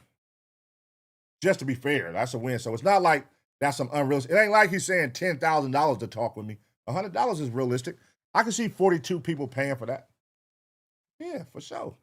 42 people that he's working one-on-one with every morning. He's got 42 people he has to answer to. This just doesn't make any sense at all. I don't know about that. I don't know about waking up working with 42 people every day, but somebody paying, I can see that. He's supposed to be doing collaboration posts on YouTube and Instagram and Twitter. I'm not seeing any collaboration posts. So I need to know what is going on. So there's 42 people that pay for this. I'm not seeing anyone being promoted at all. And I'm not seeing any testimonials of people saying, oh my God, Frederick Manyango Jallah has saved the day. He's made me fucking rich. What? That right there is a vehicle for you to accelerate your growth fast. You get to collab on videos with a YouTuber with 400,000+ subscribers who have made it. You get up to 10 Instagram posts promoting your channel, 10 Twitter posts promoting your channel. You get shout outs on my YouTube channel. I react to your YouTube videos and show people how dope you are. Is that not worth the value? Oh, well, see, now, I ain't seen all that. Oh, hell no, man. What the fuck, man? Oh, shit. That's a lot, Flakko. I ain't see you do all that, but shout out to you. But what? Post them on your IG, react to their videos on your channel and all that. I ain't saw all that, but shout out. Maybe it's part of a package again. You got to pay the extra fee. Look, for $100, I'm going to teach you the simple basics. I'm going to teach you step 1 and 2. But for extra, I'm going to put you on my page. I'm going to collaborate. For extra this, I'm going to shout you out. I'm going to do a reaction. I mean, shit. He earned that. He earned that. He earned that. He can do that. He can do that. Salute. If it is, then please tap in. Let's get started, man. Let's get started. I promise you, man. Yo, this is the beginning of your life changing. If you really put in the work and you're committed, I really want to help you guys. So Jallah runs a scam. He gets called out by Point and Shoot. He ends up having to leave No Jumper in the middle of the night, skips town, quietly moves his business over to the Figmunity side at the back on Fig side with T-Rell so that he can use T-Rell's audience to scam them. I mean, how is this not a scam? Look at this, $100 a month for this information. What kind of value could you be getting for this? And it says he's got 42 paying members for $100 a month. I find that hard to believe. I'm gonna need someone to corroborate their membership because this is, because he has such a history of scams, I'm gonna need to see proof that there's 42 people paying $100 a month for Jallah. And again, I'm not seeing any collaboration posts or anything else like that. I mean, he's doing, you know what's funny? This nigga Point and Shoot is doing some deep diving. What the hell is this he's clicking on? Is that to see who's paid? That is crazy. That nigga is deep diving on Jallah. God damn, Flakko, this nigga Point and Shoot hates your guts, nigga. He is deep diving. He's counting your pockets. He's going to see who submitted a deposit. That's crazy. Me about the collaboration post thing, because if that's supposed to help your channel, why is it not helping this fake channel that he bought with all these fake followers and fake views? I mean, look at this. This isn't even, so this is Rap Playlist Daily. This is like a total scam. Another one of Jallah's scams is Rap Playlist Daily. It's a YouTube channel that's got 1 million subscribers with no viewers. And Jallah is trying to build this into something, isn't he? But it's not working because he doesn't know how to build a YouTube channel. He only knows how to ride his own momentum on his own YouTube channel, the only one that he has that he can do anything with. So this is really interesting, isn't it? So Jallah has he's dreamed, ever since he was a child, he's dreamed of scamming. This is what he wants, what he's always wanted to do, is be a prolific scammer. He's always loved that one guy, what's the guy's name? Bandman Kevo. He's always admired Bandman Kevo for his scamming abilities. So you went Bandman Kevo because they were saying you was on Bandman Kevo payroll, right? At one point. I know. Are you still on his payroll or no? Jallah has always idolized scammers. I remember looking at this article in the Reddit from years ago. Jallah was trying to like scam Liberian people. And oh shit! Jallah Enterprises is hilarious. That was his company for real. The first ever network marketing firm in the Republic of Liberia. We offer lucrative online promotions and marketing opportunities for Liberians. Jallah Enterprises. Let's go. Get your bread, Flakko. Fuck it. Something gonna hit eventually, right? like prey on his own people. You know, because immigrants don't know what the hell's going on. They're easy to prey on. Immigrants are. So it looks like that's what he was trying to do here. Look at this. That's pretty insane that he likes to gain people's trust and then scam them. We saw this when he scammed that poor Uber driver or the taxi driver. Jallah was arrested for theft of services back when he was like 25 because he gained this person's trust. This person had a small business. Where do you find all this information at? Like, who searches all this and finds this on Flakko? A taxi cab business, and he had given Jallah rides before because Jallah didn't have a car when he was like 25. And so he had to have some guy chauffeur him around for money. And one day Jallah decided that he was going to have this guy chauffeur him around for money and then not pay him. What? I decided to go get the paperwork. According to these documents, the reason Flakko was charged with theft is because on May 18th, 2017 at 1922, which is 7:22, Officer Carlson responded to Walmart for a theft of services call. Jallah Enterprises, bro. That is top tier, nigga. Hold on, y'all. 1 second. Jallah Enterprises. All my Liberian people. Fuck with me.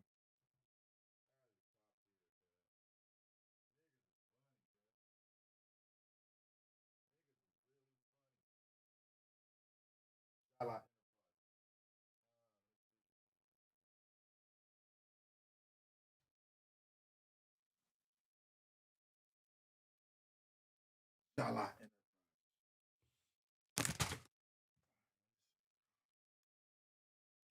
You rewind the shit back a little bit. 10 seconds. Was charged with theft is because on May 18th, 2017 at 1922, which is 7:22, Officer Carlson responded to Walmart for a theft of services call. Upon arrival, the officer spoke with the victim, Justin Clements. He told the officer that he picked up the subject, Frederick Jallah, at his address around 4 o'clock. Justin then drove him around to different places where Frederick ran different errands. Around 6 o'clock, Justin drove Frederick to Walmart, and Frederick told him he was going inside to transfer some money and get some groceries. Justin waited about an hour, and Frederick never came back out. Gotcha, bitch. Hey, nigga, that nigga said, I'm out of here. Justin went inside and had staff page Frederick over the loudspeakers. He never showed up. Justin attempted to call him, but his phone went straight to voicemail. The officer went inside Walmart to look for Justin, but could not find him. Tried to call his phone, but it went straight to voicemail. The officer followed Justin over to Frederick's address and attempted to make contact. So I'm assuming that they meant they went looking for Frederick. They followed Justin over to Frederick's address and attempted to make contact. No one answered the door, and they could not hear anyone inside the apartment. The officer tried to call Frederick again, but it went to voicemail again. The total cost of the taxi ride was $133.50, so $133.50. Hey, listen, man, it's the thugging phase. He was thugging back then, 2017. Frederick, he a young nigga, right? How old is he, 28? He was thugging back then, nigga. Shit, nigga. He ran it up. Nigga scamming for $100 is crazy. I mean, shit, when you 18, 19, 20, I don't know how young he was, whatever his age is, if that's really his age. But, nigga, he was thugging. 50 cents for a ride. Damn. And Yaz going to jail. That's fucking crazy. So Jallah is so disgusting that he used this guy, gained his trust, this cab driver. As soon as he realized that this guy trusted him, he stole from him. That's pretty crazy. That's what kind of guy Jallah is. He steals from people who trust him. And that's what I think he's doing with his audience. I think that he's gaining people's trust in order to steal from them in a way, in such ways. I've seen him do it so this is what he tries to do. He tries to that's like equivalent to being in high school and doing a walkout at a restaurant. I think if you was born in the 80s, y'all know, especially on the West Coast, Denny's in high school, we would go in Denny's and eat and do, it was called walkouts. We would do walkouts. Nigga, we would walk out on the bill. You feel me? That's not because like we had the money in our pocket. It was like, shit, nigga, we was in high school. We didn't have no bread like that. It wasn't no real bread. Shit, nigga. It was like a little thrill. It was like catching a little thrill. I'm finna walk out over here, they go catch me. I just got a free meal. And the meal only be like $12. That's the cold part. Like, then these meals wasn't expensive. It wasn't $100 bills. It'd be like, the bill would be like $40, $30, and niggas walk out. That was common. You know, high school. But if you doing this type shit in your 30s, like, that's thirsty. 20s, thirsty. But high school, I get it. What I like to call pats on the back. He likes to get people to root for him. And the way he does this is he posts like uplifting, heartfelt posts that get people's emotions going, and they go, wow, he's such a great guy. And then they go subscribe to something that he's got going on.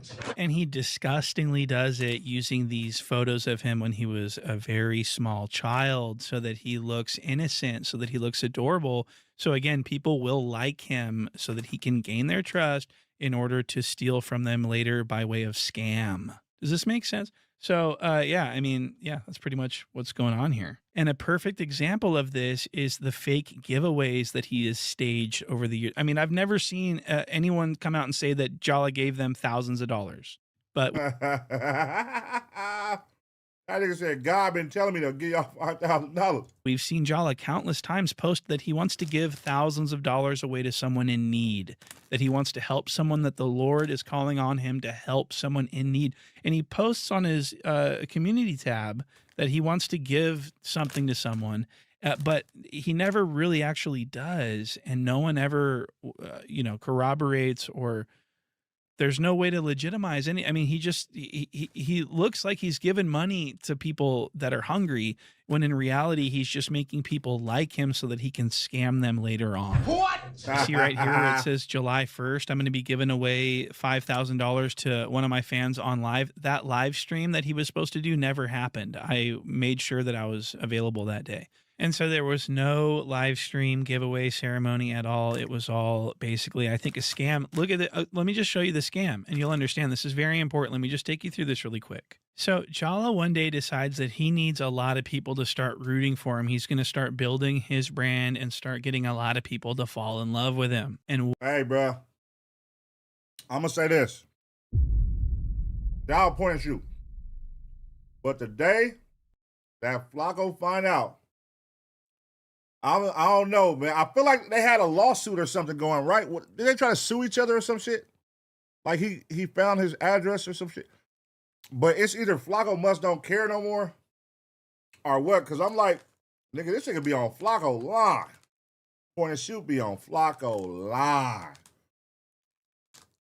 I don't feel like Flakko even responds no more or addresses him. But I wonder why. I wonder why he no longer, because he was on him at first. He was on him at one point. They was going back and forth, sending copyrights and suing each other, doing fake lawsuits online. I remember that content. I remember seeing that. But now you don't see it at all. But you still, point and shoot still going at Flakko. Or unless I'm out the loop. I don't know. Do Flakko still go at point and shoot? I don't know, but I wonder, where is this going to end? Will it ever end? How long will this beef go on? Because this has been going on for a long time. what better way to make people fall in love with you than to give away free money? What? That's what he wanted to do. He wanted to make people think that he was going to give money away to them, to get people to follow him and to get people to fall in love with his character. Now take a look at this. It says, so this is how he announced. Wait a minute. What year is Flakko supposed to be born? We finna do some math real quick.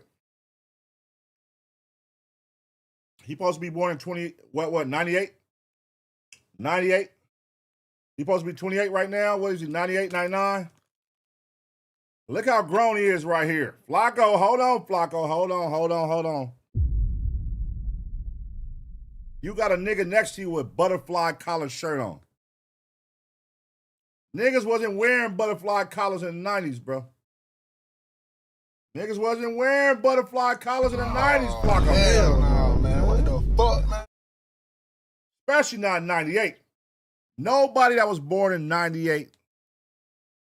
Listen, you're older right here. So if you was born in 98, you look right here like you're probably about 9 years old. This would be 2000 something.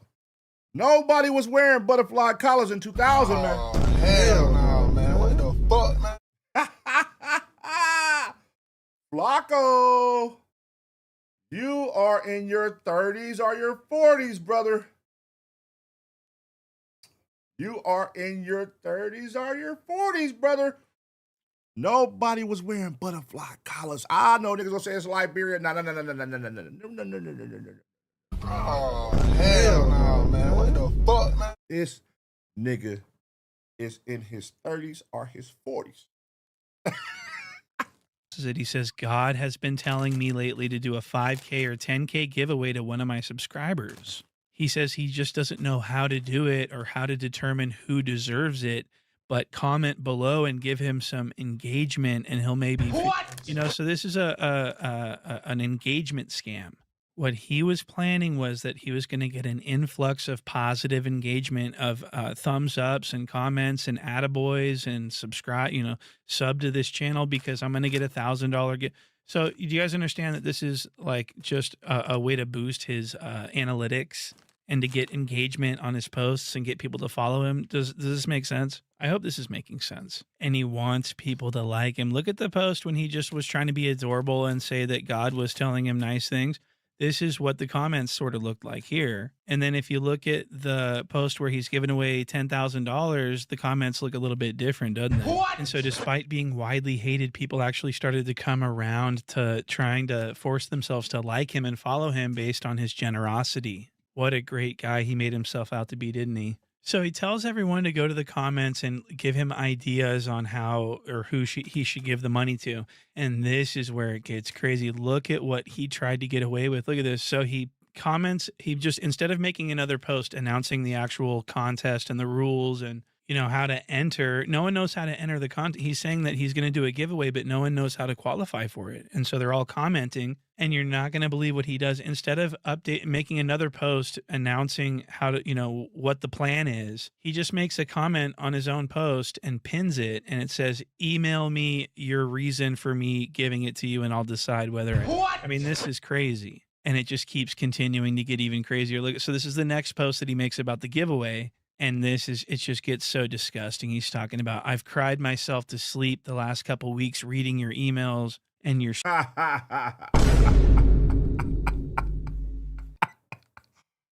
What? Oh my God. I've cried myself to sleep the last couple of weeks after reading y'all stories. I'm so sorry I can't help every one of you, but that is fucking comedy. How do you even find this shit? Like, where is this at?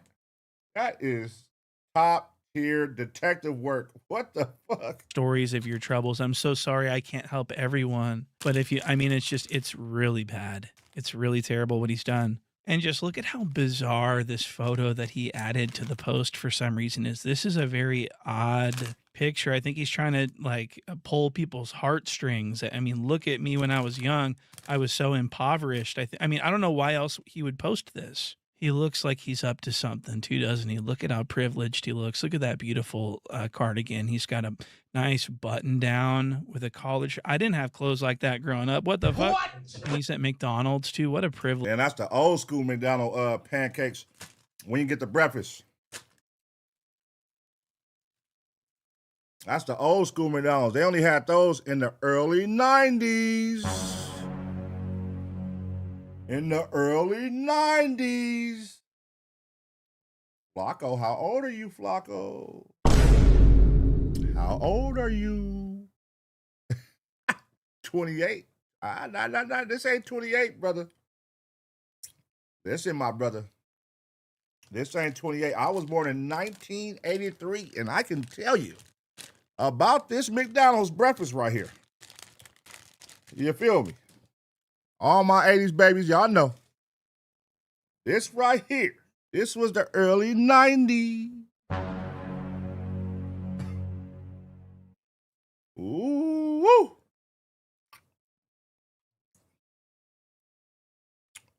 Damn, these pictures is crazy.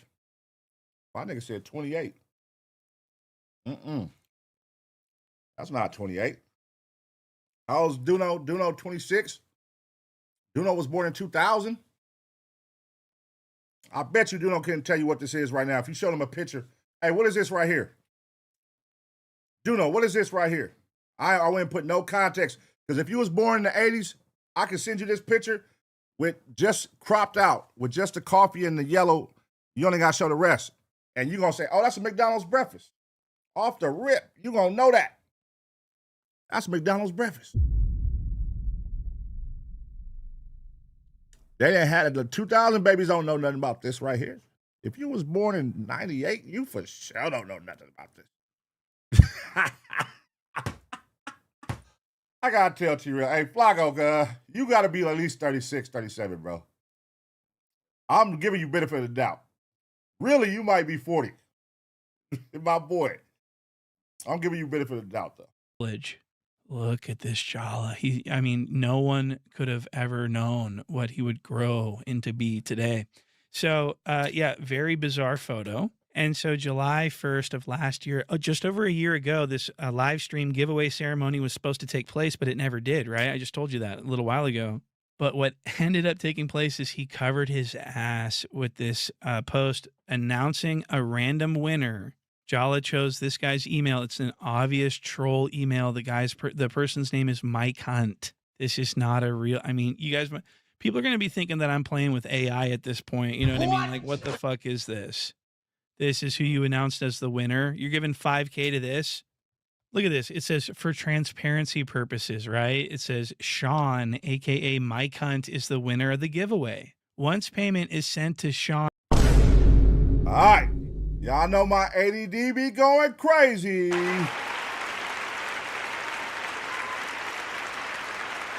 Y'all know my ADD be going crazy, man. And something on my mind, I got it. Hold on, man. Hold on. We got to fact check this shit. McDonald's breakfast. Watch, I know what I'm talking about, cuz if you was born in the 80s, you know. Let's say 1990. McDonald's breakfast, 1990. Everybody know that breakfast is coming in that yellow styrofoam shit. Hold on. Let's see. See? The 90s. Taking a long road trip and your parents take you to McDonald's while it's still dim and you get the big breakfast. That was the big breakfast at McDonald's in 1990. Y'all remember this shit? Y'all remember this shit? Hey, where are my 80s babies at? My 70s babies, man. Y'all remember the big breakfast, cuz? That was the shit. Look at that, 80s style. Look, they going past the 90s, nigga. 80s, nigga. Look at that. That's the 90s. So, born in 1998, you wouldn't know nothing about this, man. Oh, hell no, man. What the fuck, man? 1998. Let's go to McDonald's breakfast, 1998. They switched their whole style up. 1998, they don't even got the goddamn yellow shit no more. Uh-huh.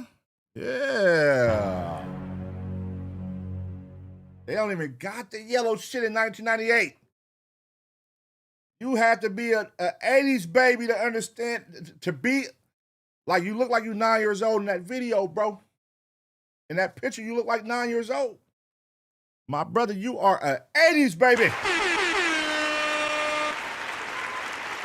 Flakko is a 80s baby. We just cracked that. We just cracked, y'all, man. This is 1998, bro. Look at this shit. They switched their whole look up. This shit is all, the yellow shit is nowhere to be found. The yellow shit is nowhere to be found, man. Now, here you go. When you come over here, boom. The 70s and the 80s era. McDonald's breakfast hit different in the styrofoam era. 70s and the 80s. That's what I'm saying, bro. My boy, hold on, man. Hold on, Jallah. Gotta go back. Let's find that picture of you, bro. Let's find that picture of you, bro. So you saying in 1998, let's do the math. You are born in 1998. And this in 1998 wasn't even around no more. But yet in this picture, you look like you're about 8, 9 years old. My brother. And you just told T-Rell you 28 years old. Oh, hell no, man. What the fuck, man? You just told T-Rell you was 28 years old. Uh-huh. Hold on, cuz. Oh, let me see something. Hold on, bro. We gotta, let me see something, man. Let me see something. Interesting. All right. T-Rell, I got some breaking news, bro. What happened? I just watched a clip where Flakko said he's 28 years old. He told you he's 28 in the video with you and Jack. Yeah. In this picture. All right, look, I ain't gonna say nothing, cuz. What year was this, cuz? And you know where this is from. What is this? That's McDonald's, guy. That's McDonald. Everybody that was born in the 80s, 70s, you know that's McDonald's breakfast, cuz. Now, if Flakko was 28, he was born in 1998, right? If he was 28, he was born in 1998, 1999, somewhere around there.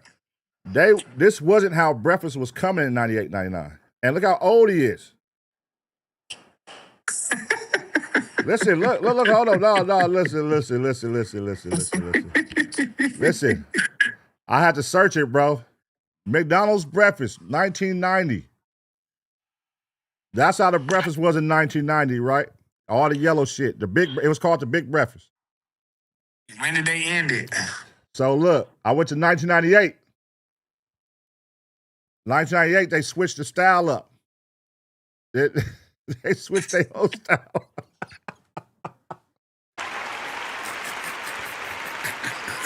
This nigga Flakko like 35, homie. They switched the style up, cuz. That's not even the style. Flakko so cap, homie. That nigga say he 28, cuz. 28 is crazy. Flakko is for sure like, listen, bro. He gotta be in that picture. He look, bro. No cap. He might be around the same age as us, bro. Really think about this. Yeah, no cap. He might be 38, 40s. Bro, really think about this, bro. Look how old he look in this picture. That nigga's like 9 years old right here, 8 years old. This is an early 90s. Like, AD was born in 89. AD would have been, in this picture, AD would have looked like, nigga, 4 years old. 5, nigga. And this is a picture that he put on the internet. It's on his page. Look. It says Poetik Flakko. Oh, bro, 40, homie. That nigga is 40 years old, cuz. Bro, 40, homie, did the research on the McDonald's, homie. You a real internet nigga. We finna hit the horn on you, bro. You FBI. That nigga 40, cuz. Hey, the homie might be 40 years old, bro. Man, the homie 40, dog. There's no way around it, homie. He eating that that's them pancakes. That's them pancakes, bro. The big breakfast in the 90s and the 80s, bro. Damn, look at that. That shit like a coffee cup, cuz drinking some orange juice. They didn't even have apple juice back then, homie. Ah, God. Hey. Damn. Hey, nigga, that is funny, cuz. Hey, you a cold nigga. Look at her ponytails and barrettes, homie. Everything behind him. He cold. He cold, cuz for sure is 40 years old. Flakko 39, cuz. He gotta be like 39, 40, bro. Yeah, he ranging anywhere from the 37s to 40. He in that area, dog. Yeah. Because when did that McDonald's end again? Let me see when that McDonald's. What McDonald's breakfast? That is funny, bro. Okay. That McDonald's is funny. breakfast era, homie. That's the old styrofoam era. That was in the 80s and the 90s and shit. But that shit in the late, nigga, they switched their whole shit up. Remember when the like the U.S. Olympics, you remember when they came with all the Olympic shit? The Olympic cups and all that? They started switching their swag up a little bit. They started coming with them nice cups and shit. with the cups with the characters and cups with the, you know, the Larry Bird cup, Magic Johnson cup. They started coming with them fancy cups, and then Taco Bell started copying them. They switched their style up, cuz. This nigga cold, dog. Look, in 1998, they had Minute Maid cups, cuz. They had Minute Maid cups. And that's in 1998. So if he said he was 28, what year was he born? In 1998. Oh, yeah, he done. He would be a baby, not a 9-year-old boy eating breakfast. He would be a baby in 98. Wow, with the yellow styrofoam. Yeah. I'm on this shit now. Hey, that nigga, hey, Flakko out here 40 years old, man. Shout out Flakko. He look good. He look good for 40, though. Hey, shout out to him, man. Hey, be proud of your age. Flakko would say you 28 is crazy because Duno is 26. So you 2 years older than Duno? Ain't no fucking way. Ain't no fucking way, man. Ain't no way, dog. Ain't no fucking way, dog. But he gonna show you his ID every time. He showed it to you? Every time he gonna show you his ID. His ID? ID? Look at my ID. This my ID. Look at my ID. What year say? All right. What year say he was born? I never even really looked at it, homie. I just always looked at his picture to see how skinny he was. That's all he showed. No, man. You gotta see what years say, bro. You gotta see what years say, bro. That is crazy, man. Oh, yeah. You gotta ask about that. You got next time you show his ID, you gotta see the year, bro. I'm on this McDonald's Big Breakfast. Oh, that shit was called Big Breakfast. The Big Breakfast, cuz. The Big Breakfast. That motherfucker came with a biscuit. The Big Breakfast, man. That shit was legendary shit right there. You get the pancakes, the sausage, the eggs. Yeah. That shit was real pancakes, homie. Oh, God. You remember that breakfast was hit, and that shit was cheap. It was affordable as hell, nigga. You remember back in the 90s, early 90s, everything at McDonald's was affordable. Remember they had like 29-cent cheeseburgers? It was like 29-cent hamburgers, 39-cent cheeseburgers. 39-cent cheeseburgers. And the fries was cheap, and if you want to supersize them, it was like 30 cent, 50 cent to supersize your fries. Nigga, that's some real old head shit, nigga. Facts. Hey, nigga, that shit started in 1977. This nigga Flakko almost 50.